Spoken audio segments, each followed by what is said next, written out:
Oh, you joined me. Didn't want to interrupt. Sorry, Sorry, to smell like you. I've just been sitting here for an hour.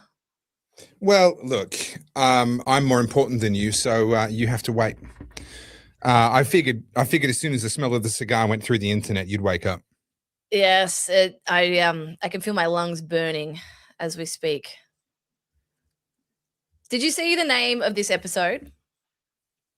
Well, I think you embodied it rather well. Yeah, the Liberals something.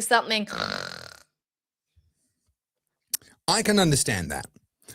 I will say, though, and this is damning with faint praise, Angus is an infinitely better package from a marketing point of view than Susan Ley ever was. I don't disagree, but G and I just had a very robust discussion around this. I am robust discussions. Robust, you like that? That's my diplomatic. I use that word all the time. So the way I see it, and I think most people understand this in the chat, we are preaching to the converted. Most of us are aligned, at least 80%, right?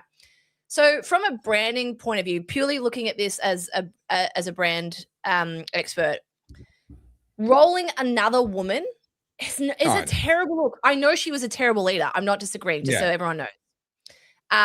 But Susan Ley getting rolled by yet another white man, it just, to the people that you're trying to sort of welcome to the fold, it doesn't present well. And especially on the top of the whole Moira deeming thing. It's just, it looks like the Liberal Party has a problem with women. That's how it presents. Look, and we can argue in the weeds about the other stuff. Yeah. Well, that's what. Sorry to override your little your use of G's comment there. What brand of cigar? It's a St. Petersburg Hermitage No. 1. Oh yeah, no, there's well. Oh yes, yeah, no, that's right. It's you bought a box of them last week. Look, you're absolutely right, but also the woman problem line has been so overused that I don't think it has any power anymore. It's like people calling Trump. Okay, all right. It's like calling Trump a womanizer, or all the different pejoratives they throw at him. Everyone who is going to be affected by that line has been affected by that line. The people who are left don't care. I don't disagree, but I think it would be reasonable to suggest that we do need to welcome more people into the fold. And I'll give you an example away from politics, and hopefully this sort of illustrates my point better. So there's a lot of content creators right now, because it's become fashionable to be outwardly anti-woke and outwardly black pill, right? And I'm not going to name names because I'm not trying to throw shade. I'm just merely pointing out something. And I saw a video from one of these guys the other day. Now, typically they're funny, right? Like, they're funny, but they're picking on low-hanging fruit. They're picking on all the wokies, the particularly ridiculous ones, right, that you and I would call freaks and whatever. Sure. And so when you're making fun of those low-hanging fruit, right? And if you give me a witty quip, or you're clever, or it's like satirical, whatever, I'm like, yeah, okay, I can pay that. But this particular video was a very, very morbidly obese woman doing Pilates. And she's like, she opens up her reel saying like, oh, I love fitness. I'm so obsessed with fitness. And it goes on to show her working out. And this particular person just sits there laughing at the screen and making fun of this person. Now, again, low-hanging fruit. Okay, you're picking on a morbidly obese woman who's just giving it a crack.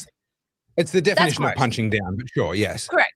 And so the reason I give this example is that that's not how you win people over. So remember, you've got the woke numpties, right? Like, they're never coming back. They're too far gone. We know that. But what you have is your average moderate person who's going to look at content like that and go, yeah, I don't want to be on that side.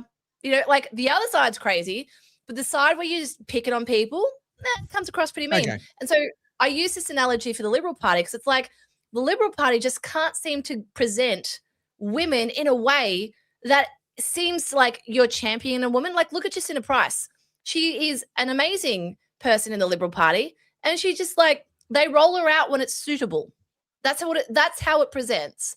Moira Deeming, she gets called a Nazi by her own party leader, and then the backers of the Liberal Party fund the guy who defamed her and was found in court of law to have defamed her. It just paints a really ugly picture. And the reason I say it matters is half of this population are women. And I'm no wokey, and I'm no victim and I don't sit here and play the woman card often, but I look at it, I'm like, and it's in the comments now, oh, women are the worst thing that happened to voting. Look, we can all have a bit of fun and go, yeah, look, it's not great. And I would say that. But if that's your genuine sentiments, if you genuinely think that women are a problem and women shouldn't be at the table, then I would argue you guys have gone too far, the other side, and no one likes seeing that pendulum swing too far. There has to be a moderate middle. I'm going to disagree with you on the basis that I think the only example that you've given that wasn't genuinely based on that particular individual's incompetence was Moira Deeming. I agree with you wholeheartedly on Moira Deeming, and I don't think they would have ever done that to a bloke. I completely agree with you on her. On all of the others, so Jacinta Price is amazing. I count her as a friend, and her husband Colin, every time, last time we saw each other, we both showed up to the CPAC conference. She saw me from the other side of the foyer and she yells out, Topher, and she puts her hands up in the air and comes and gives me a big hug. All right, I count her as a friend. And I say this with genuine respect and indeed admiration for who she is and what she's done. She is only now beginning to become a polished political product. Let's not forget her upbringing was not in the big city. Her upbringing was genuinely in the communities that she represents. And that's a good thing. That's a good thing for her to represent those communities. But that means that to the rest of Australia, she only really fits that pigeonhole. Now, she's worked incredibly hard on herself and she's developed her skills and she's become a genuine political performer now. And she's ready, I believe, for the prime time. But I would say, even as someone who is an admirer of her, she was not ready for the prime time up until about a year and a half ago. Can I just touch on this comment quickly? Yeah. You guys, if that's what you take from this, you've misunderstood me. I agree with Topher. Just to be clear, let me be really clear. I agree that Susan Ley was completely incompetent. What I am talking about is strategy. What I am talking about is how it looks to other people who you need to persuade to come across to our side. Like, that's the point I'm trying to get at here. You guys are all in a fucking echo chamber. We all agree she was incompetent. But the other people, the more moderate people that we need to bring back over to try and either champion One Nation or the Liberal Party, they see that stuff. It looks terrible. And I just had another comment in there, women only care about feelings. That is untrue. You are this is not a helpful discussion. This is not helpful. There are genuine concerns. And as a woman on the conservative right, I have horrible feelings towards the women on the progressive left who have been championing men in women's spaces and all that nonsense. But to then have the people on my side that say women are the problem, I'm like, hang on a minute, is there no middle ground here? Can we just have a fucking conversation about how this is actually really troubling? I'm calling that shit out. It's all well and good to pile on women when they're on the woke left and make fun of them. But if you're going to sit here and have someone who's on your fucking team, who's here in your corner, and then say that women don't get to have a say because we're emotional, I'm sorry. I'm not going to stand beside someone that makes that crap. I'm trying to present it. Hang on. I'm trying to present it to a way that you guys see you're all in an echo chamber. You need to look beyond the people who agree with you. There are, 28 million people in Australia? What percentage of them vote? What percentage of them are women? You got to get the messaging right. We can sit here and argue policies all day, but at the same time, most people are not in the weeds looking at your policies. Most people see the headline clips, they see the front page of the Herald Sun or the Age, and they listen to these podcasts where people just parrot these headings. That's what they see. That's what I'm saying. From a brand point of view, it doesn't look good. And as I said, you can argue in the weeds all you like. That's my point. So, Carly, when you said just before the show that you had a borderline headache, you didn't finish the sentence. You didn't finish the sentence that the headache was going to be for the rest of us. All right, that's that you didn't. That wasn't written into the terms and conditions. No. So, what we're left with, though, Carly, is a situation where either someone like a Susan Ley has to be tolerated and allowed to continue in their position, because if she gets deposed, then the woman card will come out. It's going to be perceived badly. Or you have to just do what you have to do in order to get away from a leader that is literally the worst in the history of the party. Her polling was the worst. The party was directionless. They had no cut through on any issues. Just from a pure political performance point of view, she was abysmal. And I know that you agree with that. I'm not suggesting that you disagree with that. And so you either have to cop the you've got a woman problem argument all over again because you've deposed a woman, or you've got to leave her in that position. I don't think there's a good outcome, and I think honestly the choice they've made is the less bad one. I agree with you, but what I'm saying is when you compound this over the last couple of years, I hate to be the bearer of bad news, but people still remember. And from a messaging point of view, unless you're going to come out and do like a Pauline Hanson and say all the things that everyone wants to hear, the Liberal Party, the biggest issue, apart from all their infighting, that's one issue. Their brand is in the toilet. They stand for nothing. It is. It is. Now, can I make part of it as well? Can I make an observation? I think that politics as a whole has a big woman problem. And I'm no feminist, but it seems to me that actually, if you look at the history of both the Labor and the Liberal Party, arguably less so the Greens, arguably they've managed to have more women in their ranks for longer and not run into these problems. But let me give you a couple of specific examples. And I know you know these, but let's just talk this through. Joan Kirner was the second female premier in Australia and was second only by a matter of months. I think it was West Australia had the first one just before her. She was installed as Premier of Victoria on the back of the John Cain era, which was a lot like the modern Daniel Andrews era. John Cain left the state with massive corruption scandals, massive debt, and a crippling crime problem. They call that the poison chalice. Correct. It wasn't the CFMEU back then. It was the Maritime Workers Union, MUA, or whatever they call themselves, the dock workers, which then when Kennett came in, when Kennett came in, he had to have the big showdown with them. That was because they were the CFMEU of their day, right? So the parallels are actually very, very clear. Now, what was very clear to me, and now not at the time I wasn't paying any attention to politics. It was before my time. But when I looked back on that, as I began to pay attention, I realized they celebrated Joan Kirner, first female Premier of Victoria, second in the whole of Australia. Yay, aren't we wonderful and progressive? Actually, all the blokes stepped back and said, no, you drink exactly like you said, the poison chalice. I believe the exact same thing happened with Julia Gillard. Kevin Rudd was trashing the Labor Party brand. He had to go, but none of the men wanted to step in because they thought the next election was unwinnable. Now, it so happens that the Australian public surprised them and she won. And then all the blokes were like, oh, shit, now we have to stab her in the back. And it was Kevin Rudd who managed to win that particular shit fight. And we had the Rudd-Gillard-Rudd debacle. But I genuinely think that they believed they were giving her a poison chalice, that she was facing oblivion, that her career was going to get ended by that election. I think they've done the same thing with Jacinta Allen in Victoria. Slightly different. The timing relative to the coming election was different. She's had more time than what Joan Kirner did and more time than what Julia Gillard did. So the parallel is not precise, but I think Andrews was under so much pressure from the crime issues and corruption issues, etc., that the timing was out of any of their hands. I think all the other blokes looked at each other and went, nah, let her have it. Let her take it. I think politically, there is that last percentage point of ruthlessness. I think men are more likely to have that. They're more likely to be psychopaths. They're more likely to have that cold political calculus. Sorry, just to combat that, you've clearly never hung out with a big group of women before. Because you're all bitches. I can't. Can I just tell you? there is a reason why, and often, yes, there's a woman behind them, but there is a reason why, most of your mass murderers are men, most of your murderous dictators are men.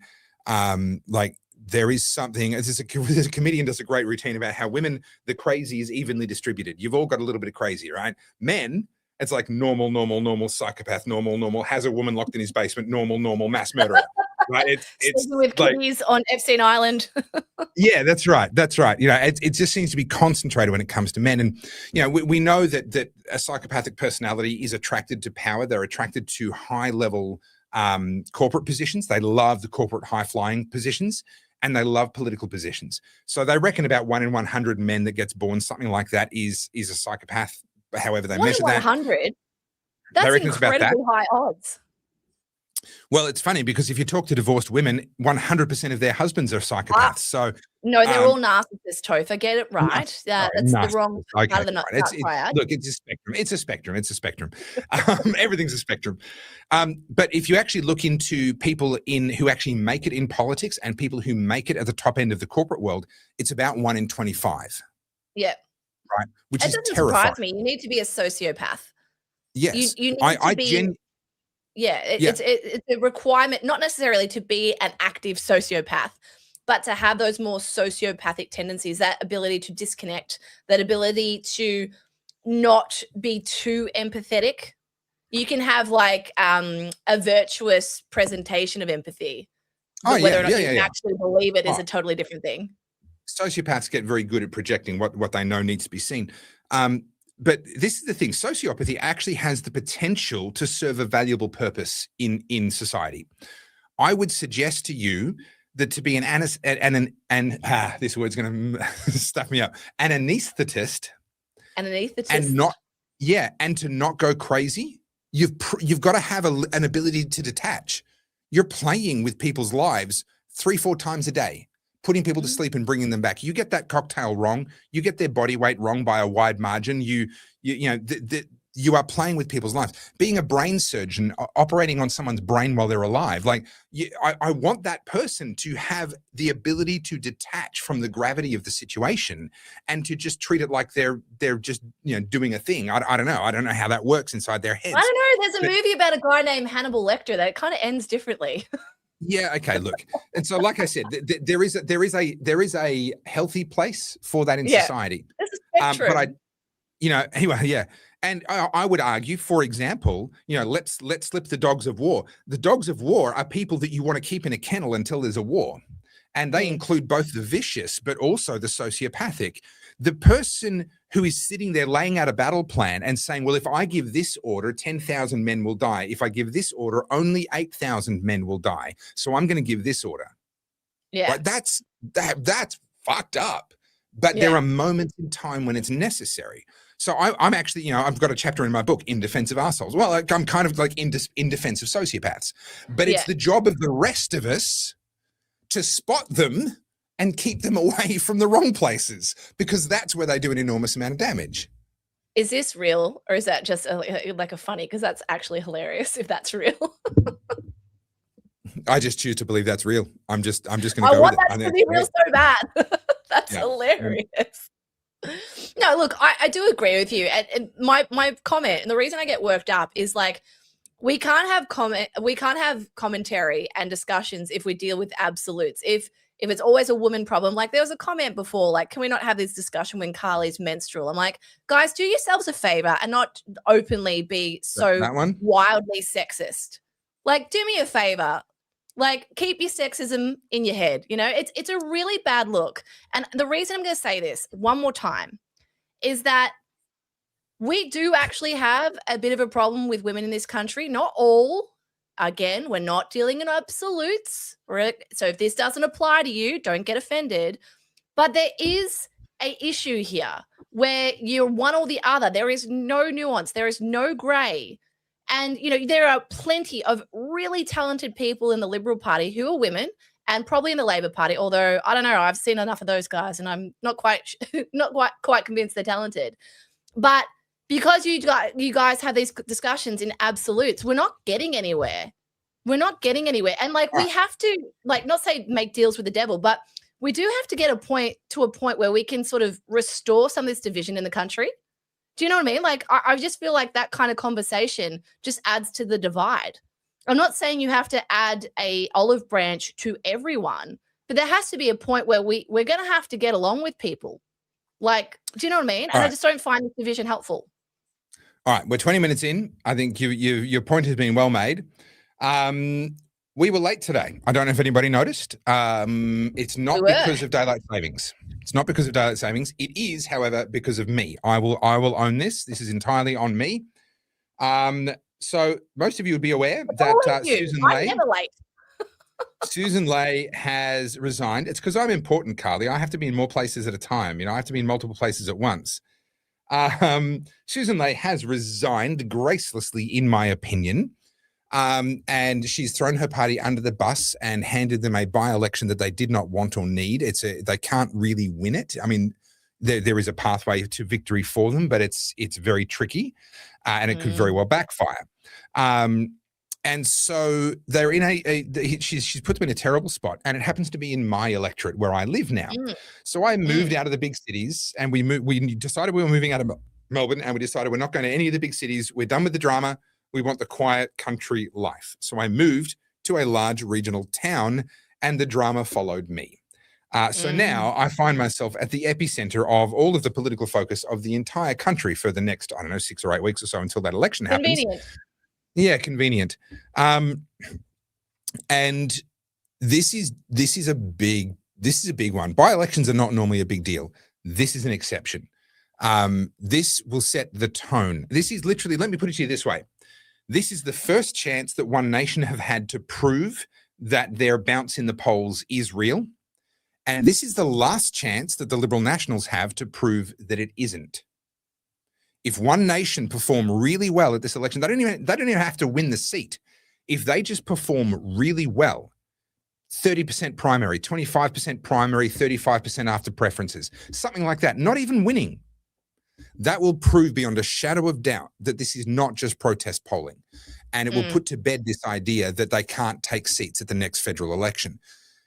The Liberal National Party are fighting for their survival here. And I think that reality has begun to sink in, and we're going to see some games get played in the next 6 weeks. I watched your video that you put up today on this, and you need a better hobby. Yeah. Unfortunately, it's part of my job description these days. I know, everyone pity me in the comments section. No, it'd be interesting to see. I think with all of this upswing towards One Nation at the moment, it's going to be a real test of whether or not these polls are accurate. Like, obviously, the test pool for the polls of 1,500 people or thereabouts. Yeah, 1,500 would be on the larger side. Yeah, 12 to 1,500. Yeah, so it's one thing to see it in the polls. It's another thing to see if people are motivated to show up and actually come out for One Nation.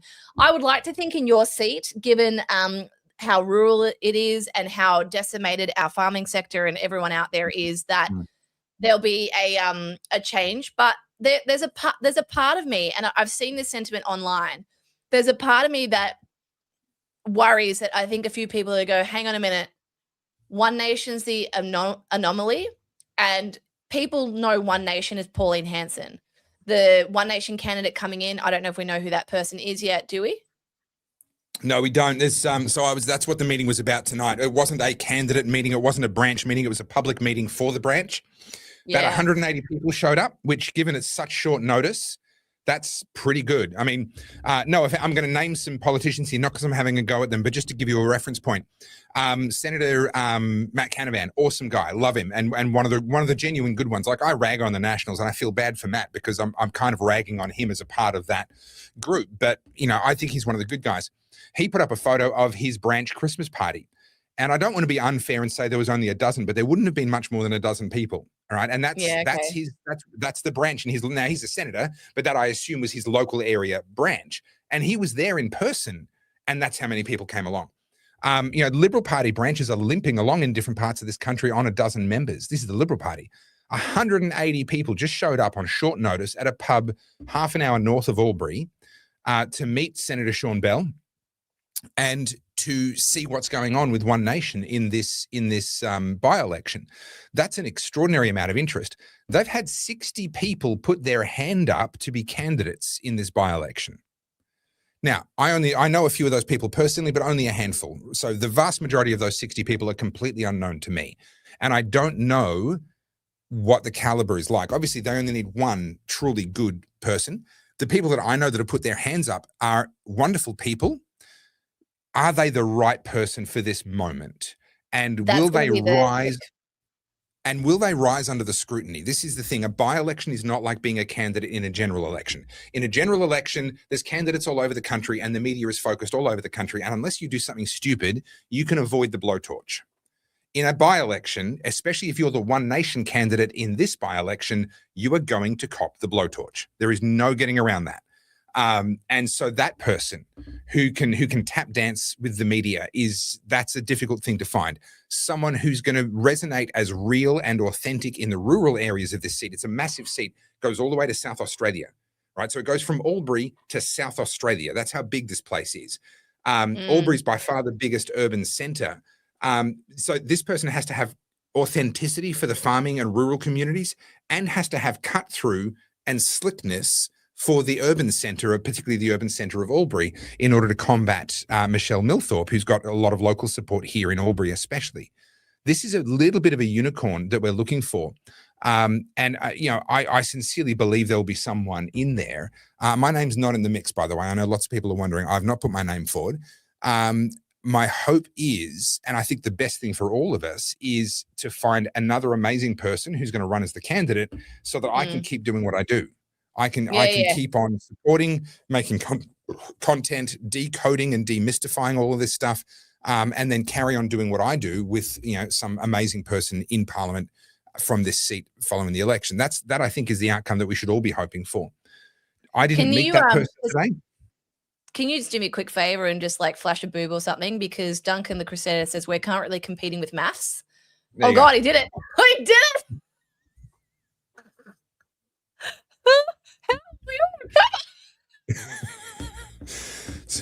Sorry.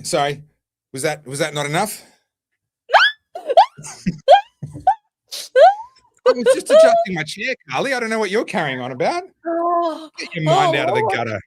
Duncan, be careful what you ask for. Get your woman under control, all right? She's hysterical. She's hysterical, okay? Go and fix her. Do you know, here's a bit of trivia for you.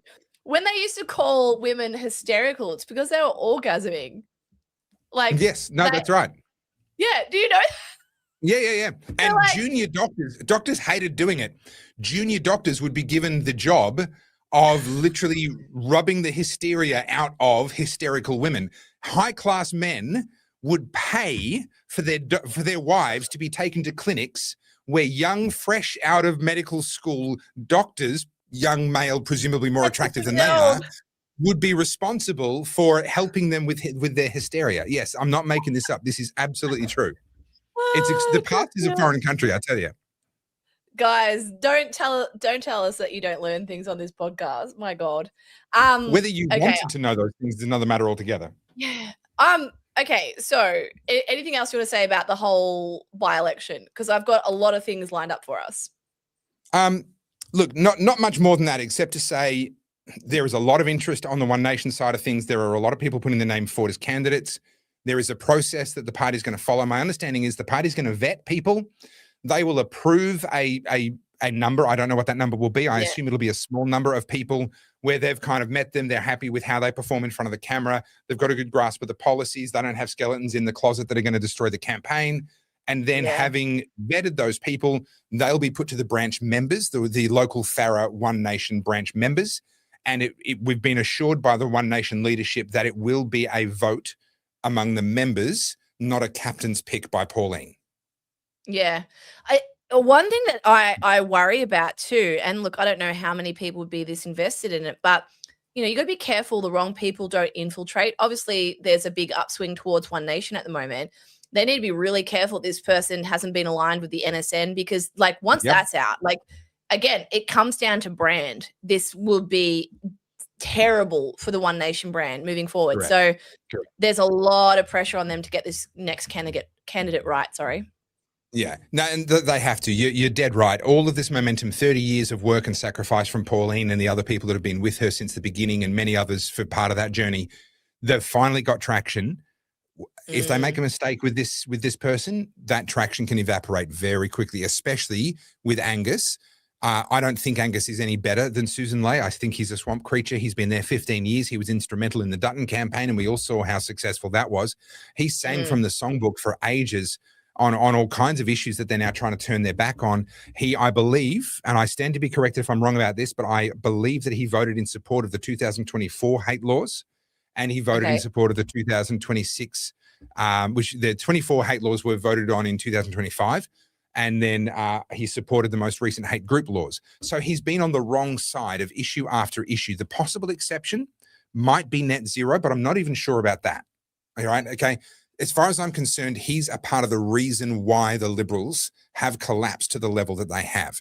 But He is a much better person in front of a camera and in the media, and he understands the game that he's playing, I think, a lot better than Susan did. So he is going to claw back some support. Some of the people that were wavering, they're kind of in the middle, some of those will come back to the Liberals because of Angus.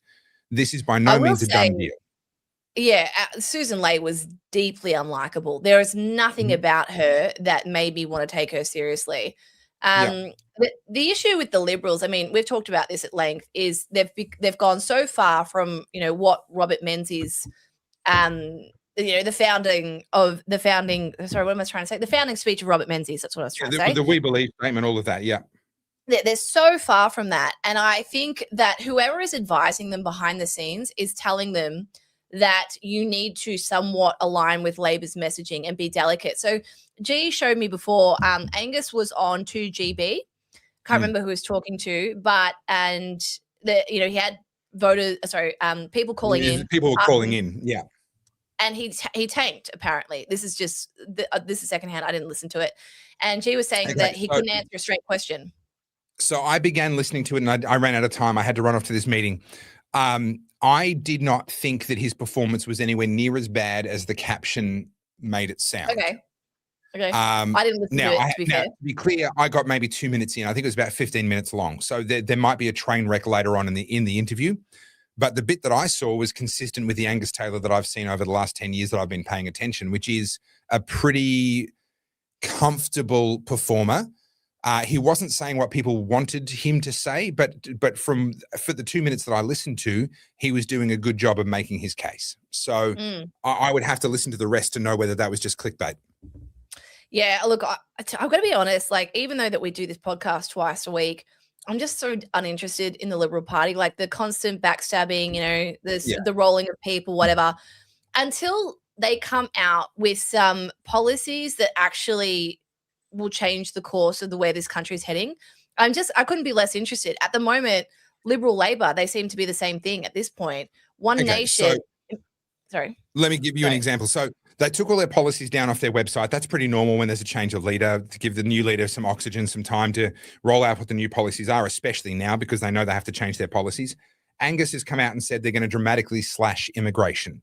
Now, he said we're currently taking people in at 500,000 a year. And he said, I'm not going to give you a number. He was pressed on what's the number going to be. I'm not going to do that, but I'll tell you how we're going to figure the number out. And it's going to be based on infrastructure and houses and blah, blah, blah.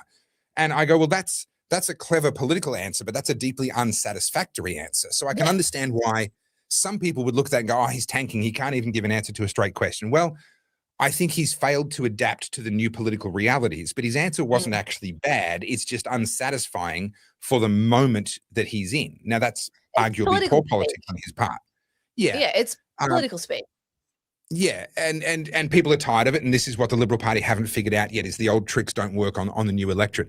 I think if we sit here and tell ourselves that he's going to tank, we're going to be unpleasantly surprised. I think we have to tell ourselves that he is going to put up a much better fight, and on that basis, if we believe that One Nation is at least a step in the right direction, I'm still a Libertarian. I will still be voting number one for the Libertarian Party if they run a candidate in this electorate, right? But the winds of history, the winds of fate are not at the back of the One Nation, of the Libertarian Party right now. They are at the back of the One Nation Party. So the Libertarians, I'm sorry, they could run the most wonderful candidate. I'm sorry, they're not going to win. They don't have the cut through. People don't know they exist. So I have to deal with the reality. The reality is either we're getting Michelle Milthorpe, who is a Climate 200 backed independent, who did very well at the last federal election, or we're getting a national, which is more of the same, or we're getting One Nation. Realistically, those are the three that we're choosing from. And so I'm going all in to try and help One Nation get it between now and that election. Yeah, look, I hope One Nation get up. I more so, like, it's not that I agree with One Nation 100% either. I mean, I think most people sort of take a few from this column and a few from that column. I'm a libertarian, but there's definitely some things, I guess, because I'm more personally invested in them, that I lean a bit more conservative on and whatnot. But I think any extra competition into this political arena 100%. Of Australia is important. 100%. You know, I mean, it has been so heavily skewed to the left because of the Greens and Labor. You know, having One Nation in the mix just to keep the coalition on their toes and also keep Labor and the Greens more accountable. I think the more in there, the better. I say that because a lot of people vote on one policy. They'll pick one thing. They'll be like, oh, immigration's my thing. I'm voting for this party for that. Yeah. I think the more people in the mix, the harder it is to get legislation passed, the better for this country. Yeah. So I want to finish. I cut myself off halfway through a point earlier and then didn't finish it. So I want to I'm going to circle back. So the Liberal Party took all their policies down. That's normal. They'll put policies up. The One Nation Party get accused of being a protest party. They get accused of being a do-nothing party. They never put forward legislation. They never this, they never that. They have the most comprehensive set of published policies of any of the parties that cover the full spectrum. They're not, you've got parties like the Cannabis Party that have policies on one thing and then they're silent on the rest. One Nation's not like that. One Nation have policies on an enormous spread of issues, all the ones that matter. They've got covered with policies. They're public on the website. You can go and read them. And here's the thing. Those policies have not changed in their substance for 30 years. They've changed in the details. They've moved with the times and the specifics, but the substance of them is the same and has been for a very, very long time. So they are actually one of the most substantial parties, in my opinion. Now, I want to just touch on this and then we can move on from all this talk. So Arthur's Fenchurch has said, Barnaby would be another reason to not vote One Nation. He's already proven he has no loyalty. I think you're interpreting Barnaby's defection away from the Nationals exactly wrong. Barnaby is actually doing his best to stay where he is as the party moves around him.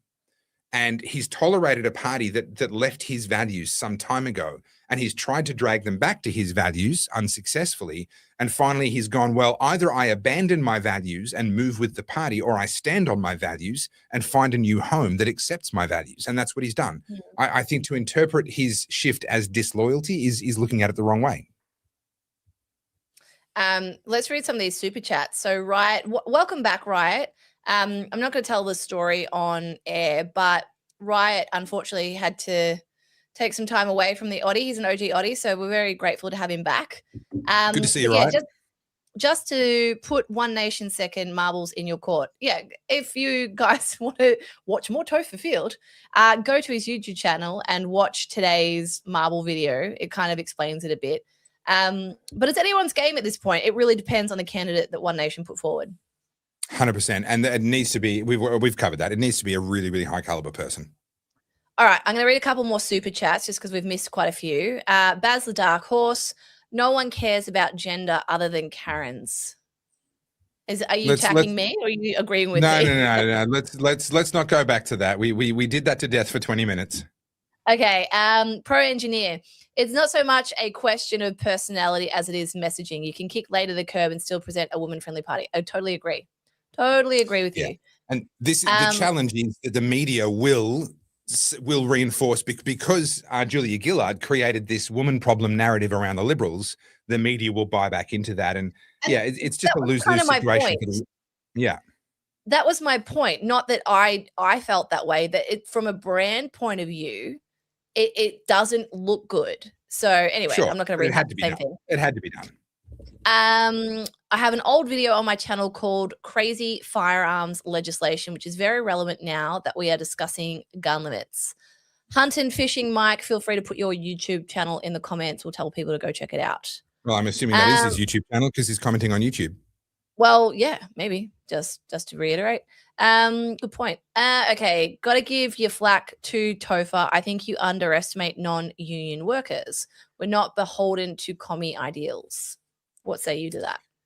So, well, I think what he's reflecting on is that a lot of workers are not beholden to the unions, therefore not beholden to the Labor Party, and are going and supporting One Nation. We see that in the polls, and I actually talked about that in my video that I released today. Working class, rural Australians, 40% in favour of One Nation. Working class Australians, it's in the high 30s%, or might be mid 30s%, in support of One Nation, and a lot of that's coming away from Labor. Small business owners, etc., traditionally Liberal, they are also moving towards One Nation. We're seeing this migration happen pretty much across the board. But certainly, I mean, look, my view on unions has been public for a long time. I have no issue with voluntary association, including voluntarily grouping together for more bargaining power in pay negotiations. I've got no issue with the existence of unions. I've never been a member. That's not true. I was forced to become a member of the MEAA, the Media and Entertainment Arts Alliance, in order to do some acting work that I did back in the day. But that was literally a protection racket. You couldn't do the work unless you were a member. I've never voluntarily joined any union, and I was under a lot of pressure to do so at a previous job where I was a forklift driver. But I don't actually ideologically have an issue with unions as long as they remain voluntary. But yes, I'm well aware a lot of workers are not unionized. And a lot of workers, and, amongst the crappy workers that I worked with, there were some people that had an amazing work ethic and got stuck in every single day to do a good job, understanding that the business had to make money in order to pay their salaries. There's a lot of good people everywhere, and a lot of the good workers are heading over to One Nation at the moment. I'm just reading some of the comments in the chat, people talking about unions. So last week on the podcast, I think I said to you, I can't remember if I said it on the podcast or I said it before we started recording, I was hesitant to say that the CFMEU situation in Victoria would have a big impact. And I've been pleasantly surprised. Like, I'm eating my words on that. So it has actually caused quite a massive stir in Victoria. And I think it's making national news. It can't not at this point of view, at this point in time. And interestingly, speaking about people coming out and doubling down, Jacinta has done anything but try and talk about it. So she keeps talking about the schools that they're opening and the new things that they're doing. And I think it's just honestly spitting in the face of the public. And I've really noticed the sentiment shift. Not saying that they're all going to start voting Liberal or One Nation. No. More so, the disgust with the Labor Party in Victoria is, I want to think it can get worse, but it is shocking to me how this seems to be the thing that's rattled people. And then further to that, we've voted for the voice in Victoria. We now have a voice to the parliament, and it's come out that they're all going to be on very cushy salaries. I think it was $197,000 for 30 people, all whilst the teachers, the paramedics, the CFA have been begging for cash, and we've been told that the state's broke. And they don't even have to work full time. They don't even have to work full time.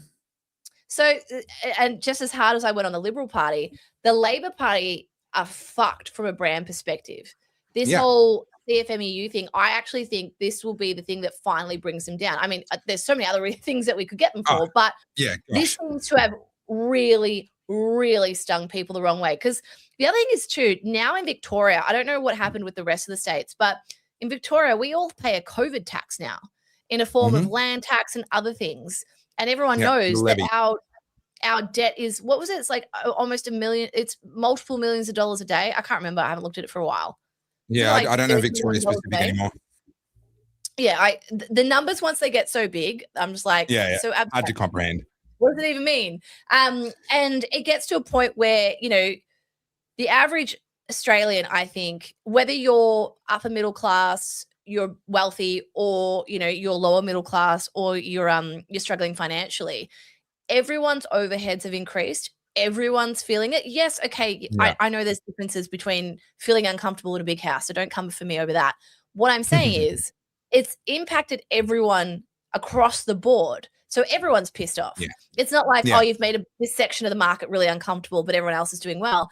We were all promised lower utilities. We're all promised more extra bits and pieces. And I think what I'm seeing in Australia, and I think it's too early to call this, but what I'm seeing is everyone has had a gutful of the way these politicians speak to us like we're idiots. Like, they'll get up and do their, carefully curated PR speak, and they'll talk things and like, we're doing amazing things for schools. Like, giving politicians social media is honestly the worst thing. Just seeing no, it's the best thing. It's the best and the worst. Yeah. It makes me cringe. Like, every time I see Jacinta Allen's face and she's like trying to act, I'm like, oh, anyway. Okay. I think people have gotten to a point where the reason I think a big part of Pauline doing so well is because she's so real. No, she's not polished. 100%. But 100%. She's real. She's not giving you this PR spin. So we talked about this before, and I hadn't really applied it to politics as much as I probably should have, given that I'm a political commentator. We talked about the authenticity side of things and how authenticity is currency today. We went through a phase on Instagram where it was all about the super polished pictures, and influencers would spend all day to get 2 photographs that they would put up. And then we went through the phase where they were getting mocked and other people would take photographs of an influencer trying to do the blah, blah, blah. You know, we went through, you know, you get this bloke with a dad bod doing all the bikini pictures of the influencers and mocking them, right? And I think that's a really healthy thing. I think it's one of the reasons I love free speech. Let people tease and mock and laugh at you know, at anything that they see fit, really. And what we've had is this, we went through the phase where we were in love with the fake. And now we've gone, but that's not real. And we know it's not real. And we're not satisfied anymore pretending that it's real. That illusion is worn off. Just give me something real. And with someone like Pauline, you do not have to agree with her. And I disagree with her on a couple of key points. I agree with a lot of what she's got to say, but I disagree on a couple of key points. But I know that she believes absolutely everything she says. There's no guile. There's no messaging. There's no, oh, I'll say that this way to this audience and I'll say it that way. No, she just says what she believes is true. You can decide whether she's right, but you know that she's telling you what she believes to be true. And that holds a lot of currency right now, especially with younger people. And we're seeing that in the voting patterns. 100%. And like, you know, just to take away from politics for a second, I see this purely from a brand and messaging point of view. Like, obviously, a big part of my job is paying attention to trends and where things are shifting. Authenticity keeps being bandied about because people are trying to manufacture it. Oh, I look authentic if I do this. If my hair's a bit messy, but my makeup's still perfect, I can still put that Instagram photo up. And it's not about that anymore. There's a new trend on socials called Yap content. Are you familiar with this? No. Okay, so Yap content is essentially what you and I are doing now. It's just got a new name for Instagram. But it's where people are having like a messy chat to their audience and they're posting that messy chat. So it's not scripted. Sure. It's not them trying to be anything other than, you know, I just wanted to talk to you about this thing. And it's done in a way that's sort of like, this could be a conversation you and I are having at a coffee in a cafe. Having a coffee in a cafe or over the dinner table or something. You know, they're little moments that we see behind the curtain and it makes you realize, oh yeah, that person's human. We don't get that with a lot of our leaders. And when they try and do it, it just comes off so naff and just because these are not genuinely charismatic people. These aren't people that you would usually like if you just had them over for a barbecue in your backyard. Yeah. And I mean, that's a big part of what Topher and I have been trying to do with the Oddcast too, guys. Like, you know, this isn't scripted. We go off the rails all the time because I think, like, could we sit here and do things more professionally? Of course we could. You know, we could come to the podcast with a script and everything. Yeah. But we already have that. And we've had that for years. I think what you need is like this would, I mean, we've said it to you guys a billion times, but this is kind of the conversation that you have over dinner when you're at the dinner table and you're like, oh no, I saw this thing. No, I don't disagree with that. You know, it's a bit scrappy. You know, and I think that's where everyone's at. It's like you just want someone to say the thing that you're thinking, even though it doesn't come out necessarily right. We've got a couple of super chats we need to get to. While I do that, you sent it to me. You sent me an absolutely amazing piece of social media content from a Victorian MP earlier in the week. Here.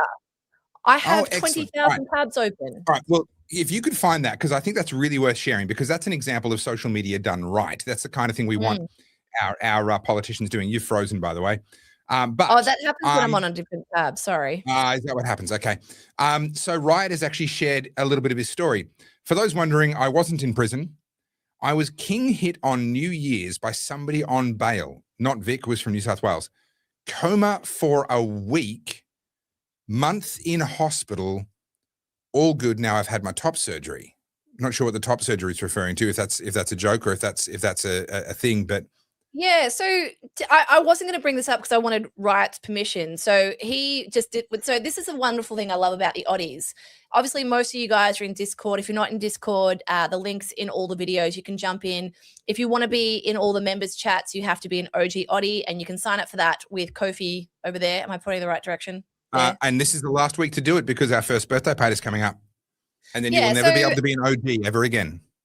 So with Riot, like he's quite active in the Oddie community, and then he just disappeared, and no one knew where he was. And I saw it brutal.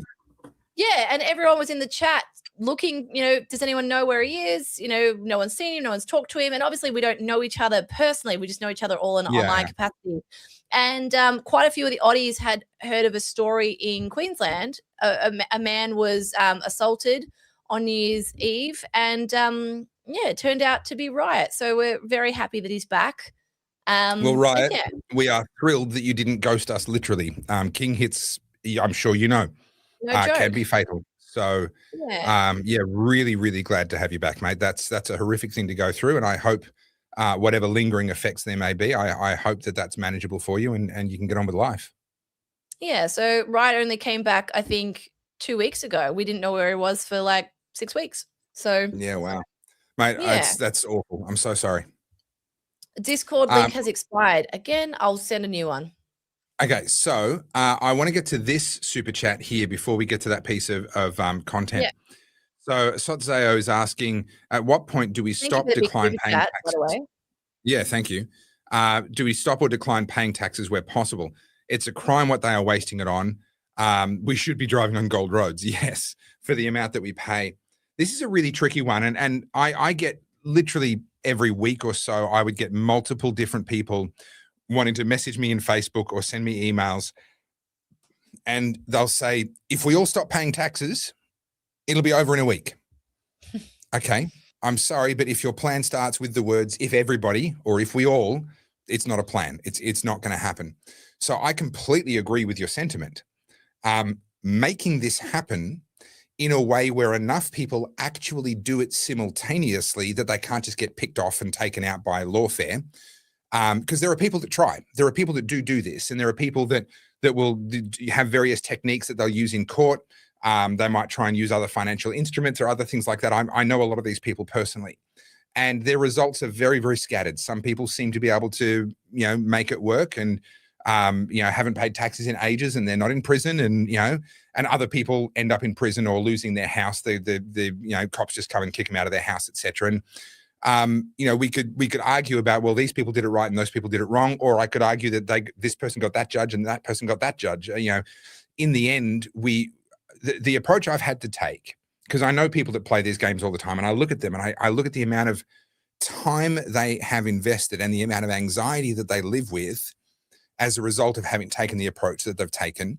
They drive without driver's licenses and without registration and everything else. And okay, sure, I get where they're coming from. I've heard all the arguments, but they have to live with a level of anxiety and a level of awareness and know that every time they drive, they might end up getting held up for a very, very long time because yet another new cop who they've never interacted with before pulls them over and they have to go through all the rigmarole again. And half the time they end up down at the cop shop anyway. And I sit there and I go, if I lived in Sicily in the 18 or 1900s and I was in a mafia town, I would pay the protection money. Right? You understand this? It would be unjust. And the way they use that money is unjust. And they have no lawful right to extract it from me. But I would pay the protection money. Now, I'd probably try and move and get out of that area and go somewhere that isn't owned by the mafia. But my approach is, we live in a mafia town. And it so happens that we live in a mafia town where we get to have a say in the mafia leadership. And if we can get on our bike, if your plan starts with an "if everybody," which is not literally what you've done here, Sotzeo, but if your plan requires strength in numbers, then you can win in politics. You can change the leadership and you can change the rules by which the mafia operate. And if you don't have the numbers, then a strategy of stopping paying taxes, unfortunately, you're painting a very, very big target on your back. I want one last thing on this, because I think it's worth exploring. Too often people who are, and this is something I've had to really wrestle with within myself, people who have a high sense of justice or injustice and they want to see the world made right. We can go all in on a fight that isn't worth going all in on. So someone takes on the banks. My parents took on the banks. Okay. They lost their house. I'm paying for the house that they're living in right now to this day, right? They lost their house 20 years ago. Because they took on the banks, and it was a righteous fight over this. And I know so many other people have taken on so many righteous fights. And the thing you have to realize is that whether you're fighting a big corporation or whether you're fighting the government and bureaucrats, they get paid to fight you. And they have an unlimited amount of resources at their disposal and an unlimited amount of time. For you, if you choose to pick one of these sorts of fights, this is an existential fight that keeps you awake at night. No bureaucrat is lying awake at night worried about how they're going to collect taxes from you, but you're lying awake at night worried about the sheriff showing up because of your unpaid taxes. It's completely asymmetrical. And as much as a David and Goliath story, and I believe the David and Goliath account in the Bible to be literally true, it happens from time to time, and we see David win. Most of the time, that's not how it ends. Now, I'm not saying don't do it, but I'm saying be really, really careful about picking an all-in fight, because your opponent is not all in. I would strongly recommend, if you want to pick fights, if you want to develop that muscle and learn those strategies and dabble in those sorts of things, make sure you're doing it on a not all-in fight. Make sure you're doing it on something where you can lose and be okay, because the people you're up against literally get paid to do this all day long. And if it takes 10 years and they've left and moved on to another job, and another person's come in, and they've left and another person's come in, and your case has been handed over from person to person, it is no skin off their nose. But for that whole time, that's your life. So yeah, it's a great question. Be really careful with that line of thinking. The best advice I ever got in business was lawyers buy Lamborghinis with principle, meaning that people go, other people's principles. With other people's principles. It's like, oh, no, it's the principle of it. It's like lawyers love hearing that. Yeah. I need to fight him. It's the principle. It's like, yes, you just bought another Lamborghini for a lawyer. Yeah, I agree with you. I see a lot of this too. Can I play you something? I wasn't actually going to play this. I haven't played you guys one of my reels for a while. But sure. I think since the Epstein files, which we're not going to talk about, we've already talked about it at length, but there was a lot of content going out, and you guys would see this as well. There's a lot of people who are just screaming at the moment going, oh, like, look at this thing. It's terrible. And it's fluffing everyone's feathers, but no one's presenting any real opportunity. And I fear what's happening here is it's leaving people comatose. It's giving them paralysis. They're literally going, oh my God, everything's fucked. We can't change anything. And I definitely see a little bit of that in our chats as well. Like, I think, it just feels really heavy. You think, oh, there's nothing I can do. It's all rigged. They're selected, not elected, all this nonsense. I put together a little reel just to combat this, because I'm a history nerd, as you know. And I fear that, the bits of history that everyone know are the big battles or the big moments. But very few people recognize why the Berlin Wall fell, why the Soviet Union fell, why Rome fell. It wasn't because of one big, massive thing. So I'm just going to play you this reel. I just feel like it's worth just keeping this in your mind. So let me bring it up. I'll restart it. 1 second. Hang on. That's a programming tool and weapon. They're not predicting anything. They're programming you for the future. Look, he's not wrong, but if I may, there's always something missing in this kind of. Sorry, I missed the start of that. I didn't quite catch the context for it. It ends in the same place. Paralysis. So basically, this guy, Clown Repellent, he's one of the people who's putting up a lot of more conservative-leaning content, and he put out a video talking about the Epstein files, just basically saying, like his followers were asking him why he's not talking about it. So he went on a rant saying, like, the reason I'm not talking about it is because everything's fucked, everything's this, and he listed all of the things that we would have talked about at some point in the Oddcast, and basically just gave a shit sandwich of like, this is how fucked the world is. Right, and that was it. That was the content. So yeah. So now that you've got that content, I'm happy for you to restart it. I just missed that. Yeah. Okay. So let me. Programming tool and weapon. They're not predicting anything. They're programming you for the future. Look, he's not wrong, but if I may, there's always something missing in this kind of black pill content. So let's talk about it. This genre of content always ends in the same place, paralysis, and you walk away feeling small, trapped, and doomed, like history is happening to you and you're just a spectator. Arnold Toynbee, one of the most respected historians of the 20th century, studied the rise and fall of over 20 civilizations, and his conclusion wasn't that they were crushed by secret cabals. His conclusion was simple. Civilizations die from suicide, not murder. Rome didn't fall in a day. It was hollowed out with economic decay, corruption, overreach, and most importantly, a loss of a shared belief in the project itself. The Soviet Union didn't explode in a world-ending war. It dissolved when its own citizens stopped pretending that the story worked. Even modern political theorists talk about this in terms of legitimacy. Once a population withdraws its psychological consent, power structures become fragile overnight. Philosopher Hannah Arendt warned about this exact phenomenon when she wrote, "The ideal subject of totalitarian rule is not the convinced Nazi or the convinced communists, but for the people whom the distinction between fact and fiction no longer exists. So it's not about one evil ideology, it's about the danger of citizens giving up their agency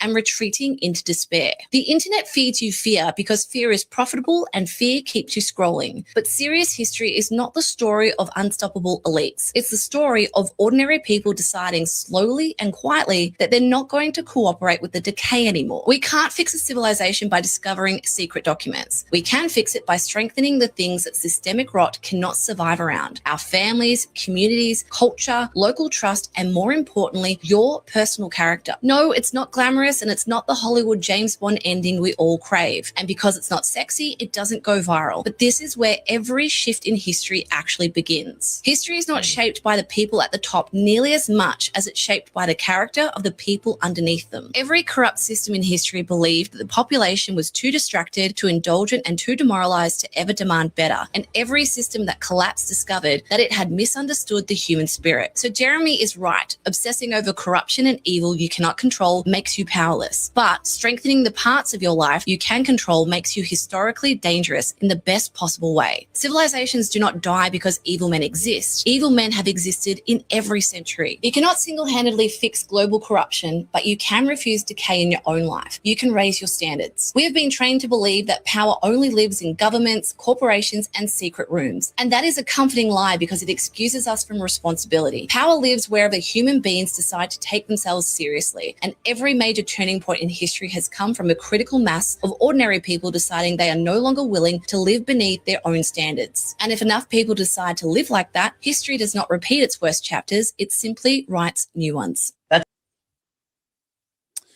Yeah, look, I'm not going to disagree with you. I think so much of what you've touched on is really at the heart of my work, at the heart of your work. It's the reason why I sort of, when we talked about doing a podcast, I was like, yes, I think we're the right people to do one together, because we are both very much united on a couple of key themes that you touched on.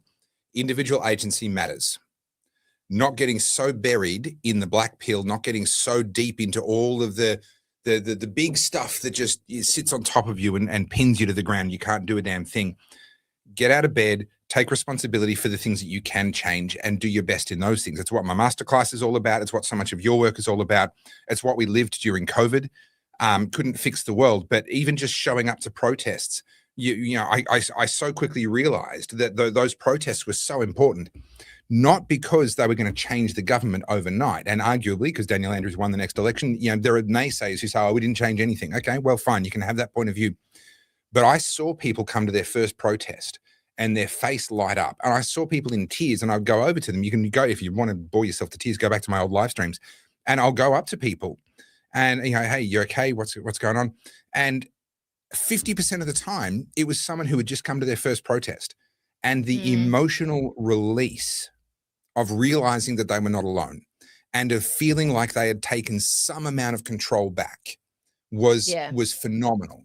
In my case, I've told the story before, but I'll tell it briefly again here. I knew I was going to get arrested. I was in a pretty bad place mentally at that point, and it got a lot worse in the years that followed. But by mid 2021, I was in a pretty bad place. I was snowed under by all of the messages, the despair, the emails, and so forth that I was getting from people just at the end of their rope. I was expecting to be arrested. I was deeply into the alcoholism at that point in time. And so I would sit up in the garage replying to people's messages and drinking until 2 or 3 in the morning. Then I would go into bed. And then the minute there was a car noise on the street at 5:30, the first tradie getting in their car to go to work because they're an essential worker, I would wake up because I was expecting the police to come and kick my door down literally any day. And so eventually I went and I talked to my wife and I said, look, I'm going to go crazy here and I don't know what to do.